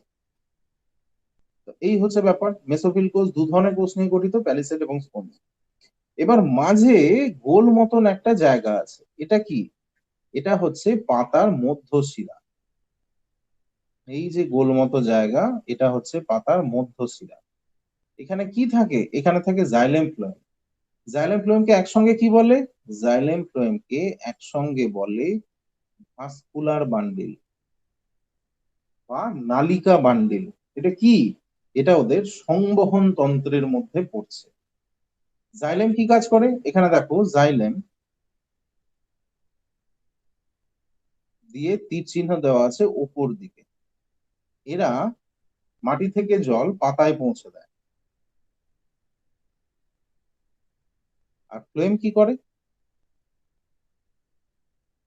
পাতায় তৈরি খাদ্যকে সারা দেহে পৌঁছে দেয়। এরা যেহেতু মাটি থেকে জলকে উপরে পৌঁছে দিচ্ছে, ওই জন্য তীর চিহ্ন উপরের দিকে। এদের মাধ্যমে কি হচ্ছে? এদের মাধ্যমে হচ্ছে আপওয়ার্ড মুভমেন্ট। তাহলে জাইলেমে উপরে তীর চিহ্ন দেওয়া আছে, মানে এদের মাধ্যমে হচ্ছে আপওয়ার্ড মুভমেন্ট,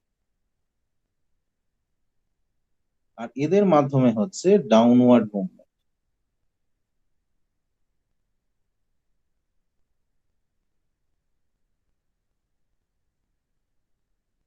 হলো? এটা হচ্ছে আপওয়ার্ড মুভমেন্ট আর সেটা হচ্ছে ডাউনওয়ার্ড। এবারে এই দিকের ক্ষেত্রে কি দেওয়া আছে? এই দিকের ক্ষেত্রে স্পেশাল ভাবে তুমি পাবে, এই যে জাইলেম ফ্লোয়েম মাঝখানে আছে, এই জাইলেম ফ্লোয়েমের বাইরের দিকে কিছু স্পেশাল টাইপের কোষ আছে, গোল গোল কোষ। যে কোষ পরিষ্কার দেখা যাচ্ছে, আমি আবার হাইলাইট করে দিচ্ছি। এই কোষে দেখো নীল নীল কিছু দেওয়া আছে বড় বড়, এই যে বিশেষ ধরনের ক্লোরোপ্লাস্ট। এই বিশেষ ধরনের ক্লোরোপ্লাস্ট যুক্ত এই যে বড় বড় কোষগুলো যে রয়েছে, এদেরকে কি বলে? এদেরকে বলে বান্ডল সিড সেলস। আর এই যে ওরিয়েন্টেশন বান্ডল সিড কোষ যুক্ত, না মানে বান্ডল সিড সেলস এর এই যে ওরিয়েন্টেশন C4 লিপস এর মধ্যে দেখা যাচ্ছে, এটাকেই বলছে ক্র্যানজ অ্যানাটমি। বোঝা গেল? তাহলে ক্র্যানজ অ্যানাটমি কোথায় দেখা যায়? C4 উদ্ভিদে দেখা যায়। তাহলে ক্র্যানজ অ্যানাটমি বলতে কি বোঝাচ্ছে? জাইলেম ফ্লোয়েমের বাইরে যে বিশেষ ধরনের কোষের উপস্থিতি, যেটাকে বান্ডল সিড সেলস বলছে, সেটাই হচ্ছে ক্র্যানজ অ্যানাটমির প্রধান কথা আর কি। তো বান্ডল সিড কোষের মধ্যে কি থাকে? বিশেষ ধরনের ক্লোরোপ্লাস্ট থাকে। এই বিশেষ ধরনের ক্লোরোপ্লাস্টের উপস্থিতি এই জাতীয় উদ্ভিদকে বেশি উষ্ণতায় জন্মাতে সাহায্য করে। বেশি উষ্ণতায় জন্মাতে সাহায্য করে মানে, এই যে যেমন ধরো এখানে এক্সাম্পল কি কি ছিল? এখানে এক্সাম্পল ছিল সুগার ক্যান, মানে আখ গাছ বেশি উষ্ণতায় জন্মায়। কর্ন, এটাও বেশি উষ্ণতায় জন্মায়। অয়েল সিড, এটাও বেশি উষ্ণতায় জন্মায়। এবার কথা হলো, তুমি এখন আমাকে কোশ্চেন করতেই পারো, তাহলে যে বারাসাতে আমরা আখের গাছগুলো যে দেখেছি, তো বারাসাতে তো টেম্পারেচার বেশি নয়, কৃষ্ণনগরেও আখের গাছ দেখা যায়, গড়িয়াতেও আখের গাছ দেখা যায়, তাহলে ম্যাটারটা কিরকম হলো? দেখো, আখের চাষ সবচেয়ে ভালো হচ্ছে উত্তরপ্রদেশে। তোমরা জিওগ্রাফিতে পড়ে থাকবে, উত্তরপ্রদেশে আখের চাষ সবচেয়ে বেশি, মানে সেখানে ফলন ভালো হয়। তার মানে এই নয় যে এদিকে হবে না, এদিকে হবে, কিন্তু ফলন সেরকম হয় না। মানে আখের রসের মধ্যে যে চিটচিটে ব্যাপারটা, সেটা তুমি ইউপিতে পাবে, এলাহাবাদে পাবে, কানপুরে পাবে, লখনৌতে পাবে, মানে সেই জায়গাগুলোতে পাবে। কিন্তু এখানে যে আখের রস, সেখানে চিটচিটে ভাবটা থাকে না। মানে কি? মানে চিনির ভাগ এখানকার রসে কম। কেন? কেন ওই টেম্পারেচারে আখের চাষ ভালো হচ্ছে। কর্ন, মানে ভুট্টা, যেটার বিজ্ঞানসম্মত নাম জিয়ামেক্স, কর্নের ভালো চাষ কোথায় হচ্ছে? রাজস্থানের ওই দিকটা। তুমি সেদিকে যাও, রাজস্থানের ওদিকে যাও, সেখানে ট্র্যাডিশনাল ওদের যে রাজস্থানি থালি সেটা যদি তুমি কখনো খেয়ে থাকো, তাহলে সেখানে দেখবে যে ওখানে ওরা 8 থেকে 10 রকম রুটি দেয়। সেই রুটির মধ্যে জোয়ারের রুটি, বাজরার রুটি, ভুট্টার নান, এই সমস্ত জিনিস থাকে। কিন্তু অপূর্ব, মানে অপূর্ব টেস্টি। কেন এত এত ভালো খেতে কেন হয়? এখানকার কর্ন আর ওখানকার কর্নের মধ্যে আকাশ পাতাল পার্থক্য আছে। ওখানকার কর্নের সাইজ এখানকার 3টে কর্নের সাইজের সমান। মানে এখানে ভুট্টার একটা দানা যতটা হয়, ওখানকার ভুট্টার দানা এখানকার ভুট্টার দানা 3 গুণ, এতটাই বড় বড়। কেননা ওই টেম্পারেচারে ওই ওয়েদারে সেটা ভালো হচ্ছে। তারপর তৈলবীজ, সেটাও উচ্চ উষ্ণতাতে জন্মায়। এবার কথা হলো কিভাবে এরা উচ্চ উষ্ণতাতে ভালো ফলন করে। ওই কারণ একটাই, কারণ এদের প্ল্যান্ট অ্যানাটমি দেখা যায়। ঠিক আছে, এবার দেখো যে কথাগুলো আমি বললাম সে কথাগুলো এখানে লেখা আছে। কি বলছে? ভাস্কুলার বান্ডিল,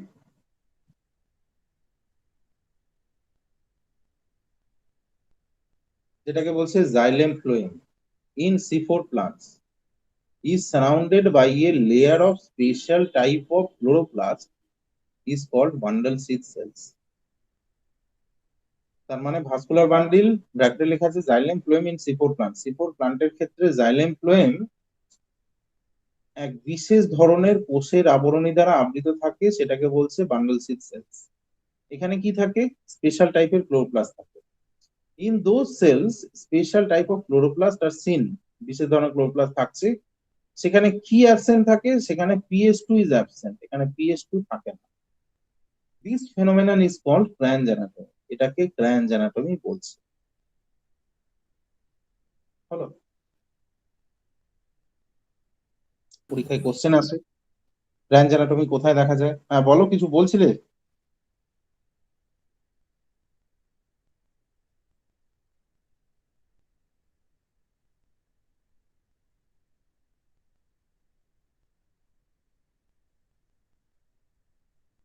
আচ্ছা, কেউ কিছু বলছে না। এবার C4 plants are grow fast in high temperature and more light intensity. High temperature এবং মোর লাইট ইন্টেন্সিটিতে এই জাতীয় উদ্ভিদ খুব তাড়াতাড়ি বাড়ে। কেন বাড়ে সেটা তো আমি বললাম, মানে উচ্চ উষ্ণতা এবং অধিক আলো ঘনত্বপূর্ণ যুক্ত স্থানে এই জাতীয় উদ্ভিদের ফলন ভালো হয়। So this plants are seen in tropical and subtropical region. মানে ট্রপিক্যাল অ্যান্ড সাবট্রপিক্যাল রিজিয়নকে বাংলায় কি বলে? ক্রান্তীয় এবং উপক্রান্তীয় অঞ্চল।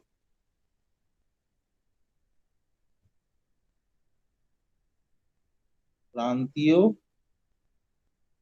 এবং উপক্রান্তীয় অঞ্চল।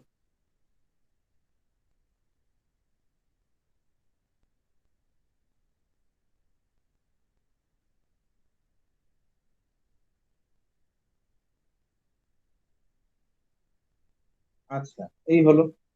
এবার C4 plants are called efficient plant. C4 প্লান্টকে এফিসিয়েন্ট প্লান্ট বলে। কেন? এদের এফিসিয়েন্সি বেশি, এরা বেশি উষ্ণতাতে জন্মায়। কত উষ্ণতাতে? Optimum temperature for their growth varies from 35°C to 45°C। এদের অপটিমাম টেম্পারেচার কত হয়? এদের বৃদ্ধির অপটিমাম টেম্পারেচার হচ্ছে 35 থেকে 45।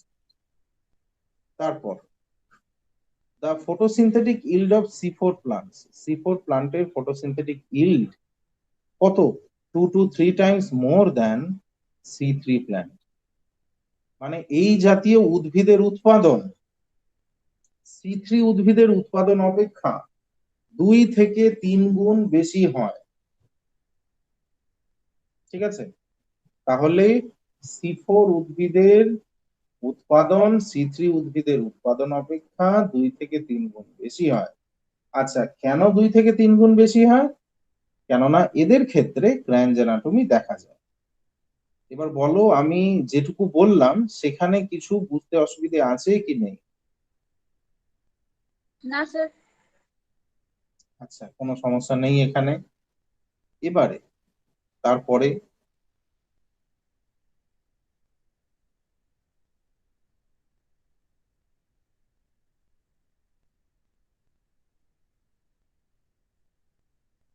স্যার বলো। বলছি এই যে C4 প্ল্যান্টস গুলো বললেন, মানে এরা যে মানে ভৌগোলিক পরিবেশে জন্মায়, উত্তরপ্রদেশ বা রাজস্থান, এইগুলো বিশেষ করে রাজস্থানের দিকটা যদি আমরা দেখি, তাহলে সেখানে বৃষ্টিপাতের পরিমাণটাও খুবই কম। কোনো কোনো জায়গায় বার্ষিক বৃষ্টিপাতের পরিমাণ 50 সেন্টিমিটারেরও কম। তো হ্যাঁ এরকম জায়গায় যদি ধরুন মেজ, আপনি যেটা বলছেন ওখানকার মেজের মানে অনেক বেশি সুস্বাদু এখানকার থেকে, হুম তো সেক্ষেত্রে মানে এবং সাইজেও বড়, তাহলে নিশ্চয়ই সেগুলো রসালো মানে দানাগুলো। তাহলে যদি বৃষ্টিপাত কম হয়, তাহলে কি শুধু এই ক্র্যানস অ্যানাটমির জন্যই ওগুলো রসালো বা সুস্বাদু হ্যাঁ হয়? হ্যাঁ হ্যাঁ হ্যাঁ, এক্স্যাক্টলি তাই। ওদের যে স্পেশাল টাইপের যে ক্লোরোপ্লাস্ট, এবার সেখানে ওদেরকে এই জায়গাতে, ওই জন্যই বলছে এফিসিয়েন্ট প্ল্যান্ট, এদের এফিসিয়েন্সি বেশি। কেননা ওদের পাতার মধ্যে যে ওরিয়েন্টেশন, এই জিনিস যে দেখা যাচ্ছে, সেটাই ওদের অন্যান্য উদ্ভিদ থেকে একটা আলাদা জায়গায় দাঁড় করাচ্ছে। বুঝতে ঠিক পারলে? আছে, ঠিক আছে, হ্যাঁ স্যার। এই ওরিয়েন্টেশনই তাদেরকে সেই ডিফারেন্ট একটা জায়গায় দাঁড় করাতে সাহায্য করছে।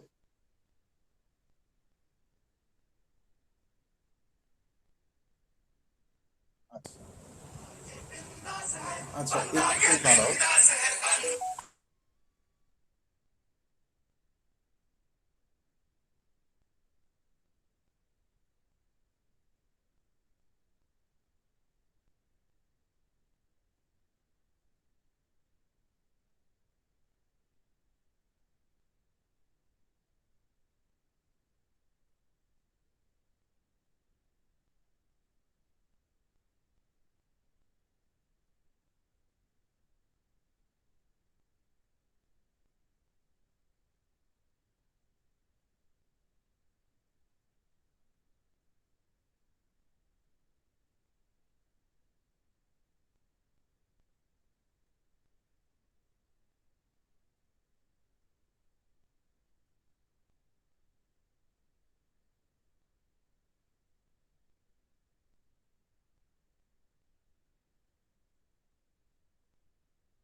আচ্ছা, আরে বন্ধ ছিল, যাই হোক। দেখো, তো তাহলে এবার দেখো যে ক্যাম্প প্ল্যান্ট যারা, তারা হচ্ছে ডেজার্ট প্ল্যান্ট। নেক্সট যে পয়েন্টটা আমরা দেখছি আর কি। এবার ক্যাম্প প্ল্যান্টের ক্ষেত্রে, ক্যাম্প প্ল্যান্টের ক্ষেত্রে কয়েকটা জিনিস বলার আগে আমি আগে বলে নিই, পত্ররন্ধ্র থাকে পাতাতে। এই যে আমি লিখলাম পাতাতে পত্ররন্ধ্র থাকে, সেটাকে আমরা ইংরেজিতে বলছি স্টোমাটা। আচ্ছা বেশ, এবার আমাকে কেউ বলতে পারবে এই পত্ররন্ধ্র কখন খোলে আর কখন বন্ধ হয়?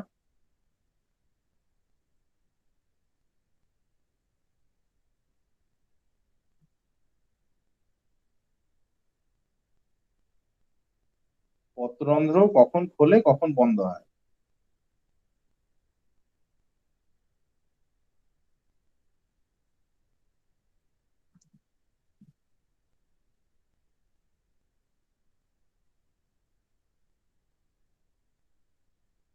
মর্নিং এ খোলে আর রাতে বন্ধ হয়। তাই তো, দিনের বেলা সূর্যালোকের উপস্থিতিতে পত্ররন্ধ্র খোলে আর রাত্রিবেলা বন্ধ হয়। আর পত্ররন্ধ্রের মাধ্যমে কি হয়? পত্ররন্ধ্রের মাধ্যমে কোনো উদ্ভিদ কার্বন ডাই অক্সাইড অক্সিজেনের আদান প্রদান করে, এই চলে। তাহলে দিনের বেলা পত্ররন্ধ্র খোলা থাকে, রাতের বেলা পত্ররন্ধ্র বন্ধ থাকে, সূর্যালোকের উপস্থিতিতে খোলা আর রাতের বেলা বন্ধ। তাই যদি হয়, তাহলে সমস্ত উদ্ভিদের ক্ষেত্রে সেম ঘটনা দেখা যাবে। এই জাতীয় উদ্ভিদের ক্ষেত্রে পত্ররন্ধ্র দিনের বেলা বন্ধ থাকে। তার মানে এদের ক্ষেত্রে পত্ররন্ধ্র দিনের বেলা বন্ধ থাকে আর রাত্রে খোলা থাকে।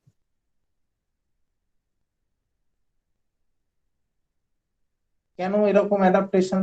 কেননা প্রথম কথা, এরা হচ্ছে মরু অঞ্চলের উদ্ভিদ। মানে এরা এমন একটা সিচুয়েশনে জন্মায়, যে সিচুয়েশনে, মানে মরু অঞ্চলের যে উদ্ভিদ, এরা এমন একটা সিচুয়েশনে জন্মাচ্ছে যে সিচুয়েশনে জলের ভাগ এমনিতেই কম। ঠিক আছে, এবার জলের ভাগ যদি কম হয় আর টেম্পারেচারও বেশি থাকে, এবার টেম্পারেচার বেশি মানে কত বেশি? C4 এর থেকে অনেক বেশি এদের টেম্পারেচার, মানে যে এরিয়াতে থাকছে। এবার সেখানে যদি দিনের বেলা পত্ররন্ধ্র খোলা থাকে, তাহলে বাষ্পমোচনের মাধ্যমে সমস্ত পত্ররন্ধ্র সমস্ত জল পত্ররন্ধ্র দিয়ে বেরিয়ে যাবে। তাহলে কি সেটা তাদের অ্যাডাপ্টেশনের ক্ষেত্রে অনেক রকম সমস্যা দেখা দেবে। অ্যাডাপ্টেশন বলছি মানে এক্সিস্টেন্সের ক্ষেত্রে, ওই জন্য এরা দিনের বেলা পত্ররন্ধ্রকে বন্ধ রাখে। ঠিক আছে, তাহলে দেখো লেখা আছে in this plant stomata are closed during day, দিনের বেলা পত্ররন্ধ্র বন্ধ থাকে, and open at night, এবং রাত্রে খোলা থাকে। This type of opening and closing of stomata, পত্ররন্ধ্রের এই খোলা এবং বন্ধের প্রক্রিয়াকে is called nocturnal opening of stomata. এটাকে কি বলছে? এটাকে নকচার্নাল ওপেনিং অফ স্টোমাটা বলছে। ঠিক আছে, এবারে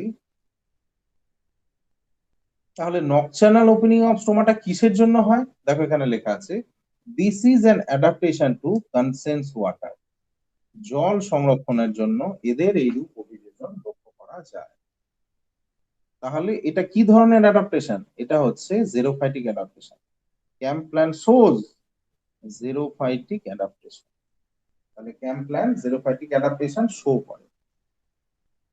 হলো, এই হলো C3 C4 আর ক্যামের ইম্পর্টেন্ট কিছু কথা। এবার তারপরে দেখো ইম্পর্টেন্ট কিছু পয়েন্ট লেখা আছে। ইম্পর্টেন্ট পয়েন্ট কি কি? Name of some unicellular animals which shows photosynthesis. Normally animal তো সালোক সংশ্লেষ করে না, তাই তো? কিন্তু কিছু এককোষী প্রাণী আছে যারা সালোক সংশ্লেষ করতে পারে। সেই এককোষী প্রাণী কি? সেই এককোষী প্রাণী হচ্ছে ইউগ্লিনা ক্রাইসামিবা, যেটা তোমরা আগে পড়ে থাকবে। এটা পরীক্ষায় এখনো কোশ্চেন আসে। ইউগ্লিনা ক্রাইসামিবা এককোষী প্রাণী যারা সালোক সংশ্লেষ করতে পারে। তারপর name of some green sulphur bacteria, কিছু সবুজ সালফার ব্যাকটেরিয়া যারা সালোক সংশ্লেষ করতে পারে, হুইচ শোজ ফটোসিনথেসিস। তার মানে ব্যাকটেরিয়া সাধারণত সালোক সংশ্লেষ করে না, কিন্তু কিছু ব্যাকটেরিয়া আছে যারা সালোক সংশ্লেষ করে, সেটা হচ্ছে গ্রিন সালফার ব্যাকটেরিয়া, যেমন রোডোস্পাইরিলাম রুবাম, রোডোসিউডোমোনাস ক্লোরোবিয়াম। এখনো পরীক্ষায় কোশ্চেন আছে, জিনিসগুলো একটু মাথায় রাখবে। তারপরে only 0.2% light energy falling on the earth is utilized by photosynthetic organism। 100% লাইটের মধ্যে শুধুমাত্র 0.2% লাইট এনার্জি সালোক সংশ্লেষের ক্ষেত্রে কাজে লাগে। তারপর rate of photosynthesis is very high in chlorella. Chlorella নামক শৈবালে সালোক সংশ্লেষের হার সবচেয়ে বেশি। শৈবাল, এই অ্যালগিকে শৈবাল বলে। ঠিক আছে, রেট অফ ফটোসিনথেসিস যেহেতু বেশি ক্লোরেল্লা নামক শৈবালে, ওই জন্য এই জাতীয় শৈবালকে স্পেস ক্রাফটেও রাখা হয়। মানে মহাকাশচারীরা তাদের সমুদ্র বলছে মহাকাশ যানে রাখেন, ওই জন্য একে স্পেস অ্যালগিও বলে। এটা তোমরা শুনে থাকবে।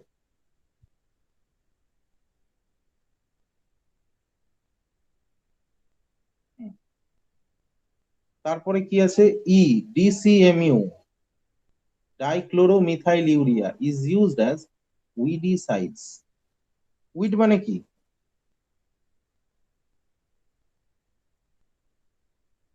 উইডিসাইডস এ লিখলাম, উইড মানে কি? উইড মানে হচ্ছে আগাছা, উইডিসাইড মানে আগাছা নাশক। আগাছা নাশক হিসাবে ডিসিএমইউ বা ডাইক্লোরোমিথাইল ইউরিয়া ইউজ হয়। এবারে তোমার মাথায় কোশ্চেন আসতে পারে যে এটা আমি এখানে কেন লিখেছি, ডিসিএমইউ বা ডাইক্লোরোমিথাইল ইউরিয়া উইডিসাইড হিসেবে যে ইউজ হচ্ছে, এটা এখানে কেন লেখা?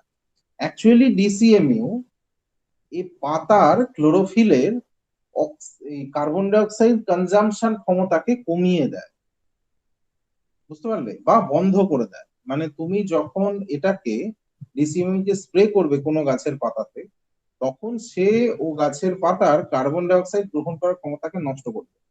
তার ফলে ফটোসিনথেসিস না হয়, সে এমনিই মরে যায়। বুঝতে পারলে? পরীক্ষায় এমনি কোশ্চেন আসে উইডিসাইড হিসাবে কি ইউজ। এই হলো আমাদের আজকের টোটাল চ্যাপ্টার। এখানে আমার আর কিছু বলার নেই। এবার তোমরা বলো তোমাদের যদি কিছু বক্তব্য থাকে। আমি নেক্সট দিন যেটা পড়াবো সেই নোটসটা আমি এখনই গ্রুপে দিয়ে দিচ্ছি, সেটা তোমরা খাতায় লিখে নেবে অবশ্যই। আর সেটা বেশ ভাইটাল চ্যাপ্টার, সবই ভাইটাল চ্যাপ্টার। ভাইটাল চ্যাপ্টার গুলো আমি আগে আগে পড়িয়ে দিচ্ছি। আর নেক্সট দিন আমি কিছু কোশ্চেনও করাবো, কিন্তু কোশ্চেন করানোর সময় একটা জিনিস মাথায় রাখবে, যে টপিক গুলো পড়া হয়েছে সেগুলো একটু ভালো করে পড়ে রাখবে। আচ্ছা, তোমাদের লোকজন দিনের পর দিন কমে যাচ্ছে কেন? প্রথম দিন ছিলে 11-12 জন, তারপরে এলো একটু 9 জন, তারপর 8 জন, তারপর 7 জন, এখন তো দেখছি 4 জন পড়ে আছে।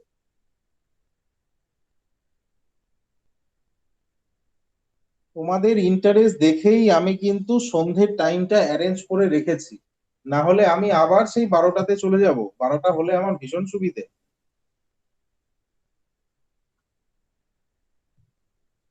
প্রথম দিন ইন্টারেস্ট আমি এতটাই দেখলাম যে চল হ্যাঁ স্যার থাকবো, আমাদের অন্য সময় হয় না। আমি তো দেখছি এখনই কম, সেদিনই বেশি ছিল। তাহলে তো কি তাহলে বলবো, আরেকদিন স্যার 12টায় করে দেখুন কি হয়। তাই না? সেটাই তো ঠিক হবে তো, নাকি? এখানে যারা যারা আছে তাদের কি তো সব তো বেরিয়েই গেল।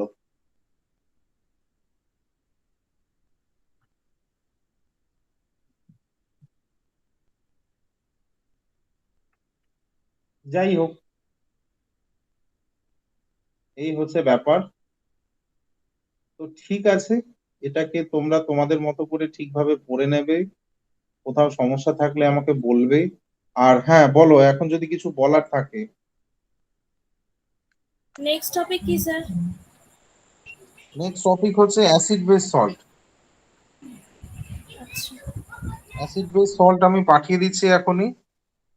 অ্যাসিড বেস সল্টটা একটু দেখে নিয়ে, হ্যাঁ বলো।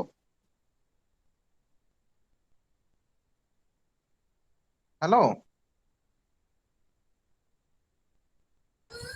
হ্যাঁ স্যার, না ওইটাই জিজ্ঞাসা করলাম, নেক্সট টপিকটা কি ওইটাই জিজ্ঞাসা করলাম। হ্যাঁ, next topic acid base salt. আর অ্যাসিড বেস সল্ট পড়ানোর পরই আমার ইচ্ছে আছে মেটাল পড়ানোর, কেননা তোমরা পরীক্ষার আগে যদি মেটালটা একটু পড়ে নাও, তাহলে আমার মনে হয় যে অনেকটা অনেকটা ইজি হবে।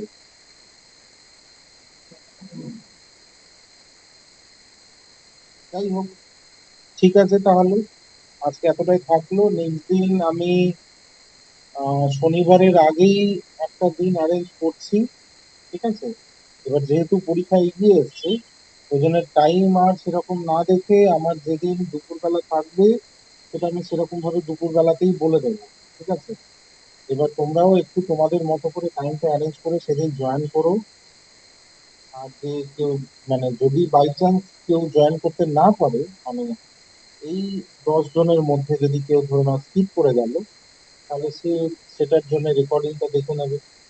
আমি দেখছি যে যদি ধরে নাও নেক্সট উইকে আমি দুটোও নিতে পারি, তাহলেও সেটা তোমাদের ক্ষেত্রে বেশ হেল্পফুল হবে। আর কেউ যদি দুপুরে থাকার জন্য যদি সেটা মিস করে ফেলে, তাহলে অসুবিধে হবে না, সে অন্য সময়ে রেকর্ডেড ভার্সন দেখে নিতে পারবে। ঠিক আছে তাহলে হ্যাঁ আজকে স্যার, গল্প দুটো এতটাই হলে থাক। খুব ভালো হবে স্যার, দুটো ক্লাস নিন ভালো হবে। হ্যাঁ, দুপুরে না, নেক্সট উইকে দুটো ক্লাস নিন তাই বললাম। আমি চেষ্টা করছি। এবার আমি টাইম দিয়ে দেবো ওনাকে। এবার মেজদা কিরকম কি করবে আমি জানি না। আমি কালকেই ওনাকে আমার দুটো টাইম দিয়ে দেবো। ঠিক আছে, চলো তাহলে। ঠিক আছে sir, good night. Good night, good night.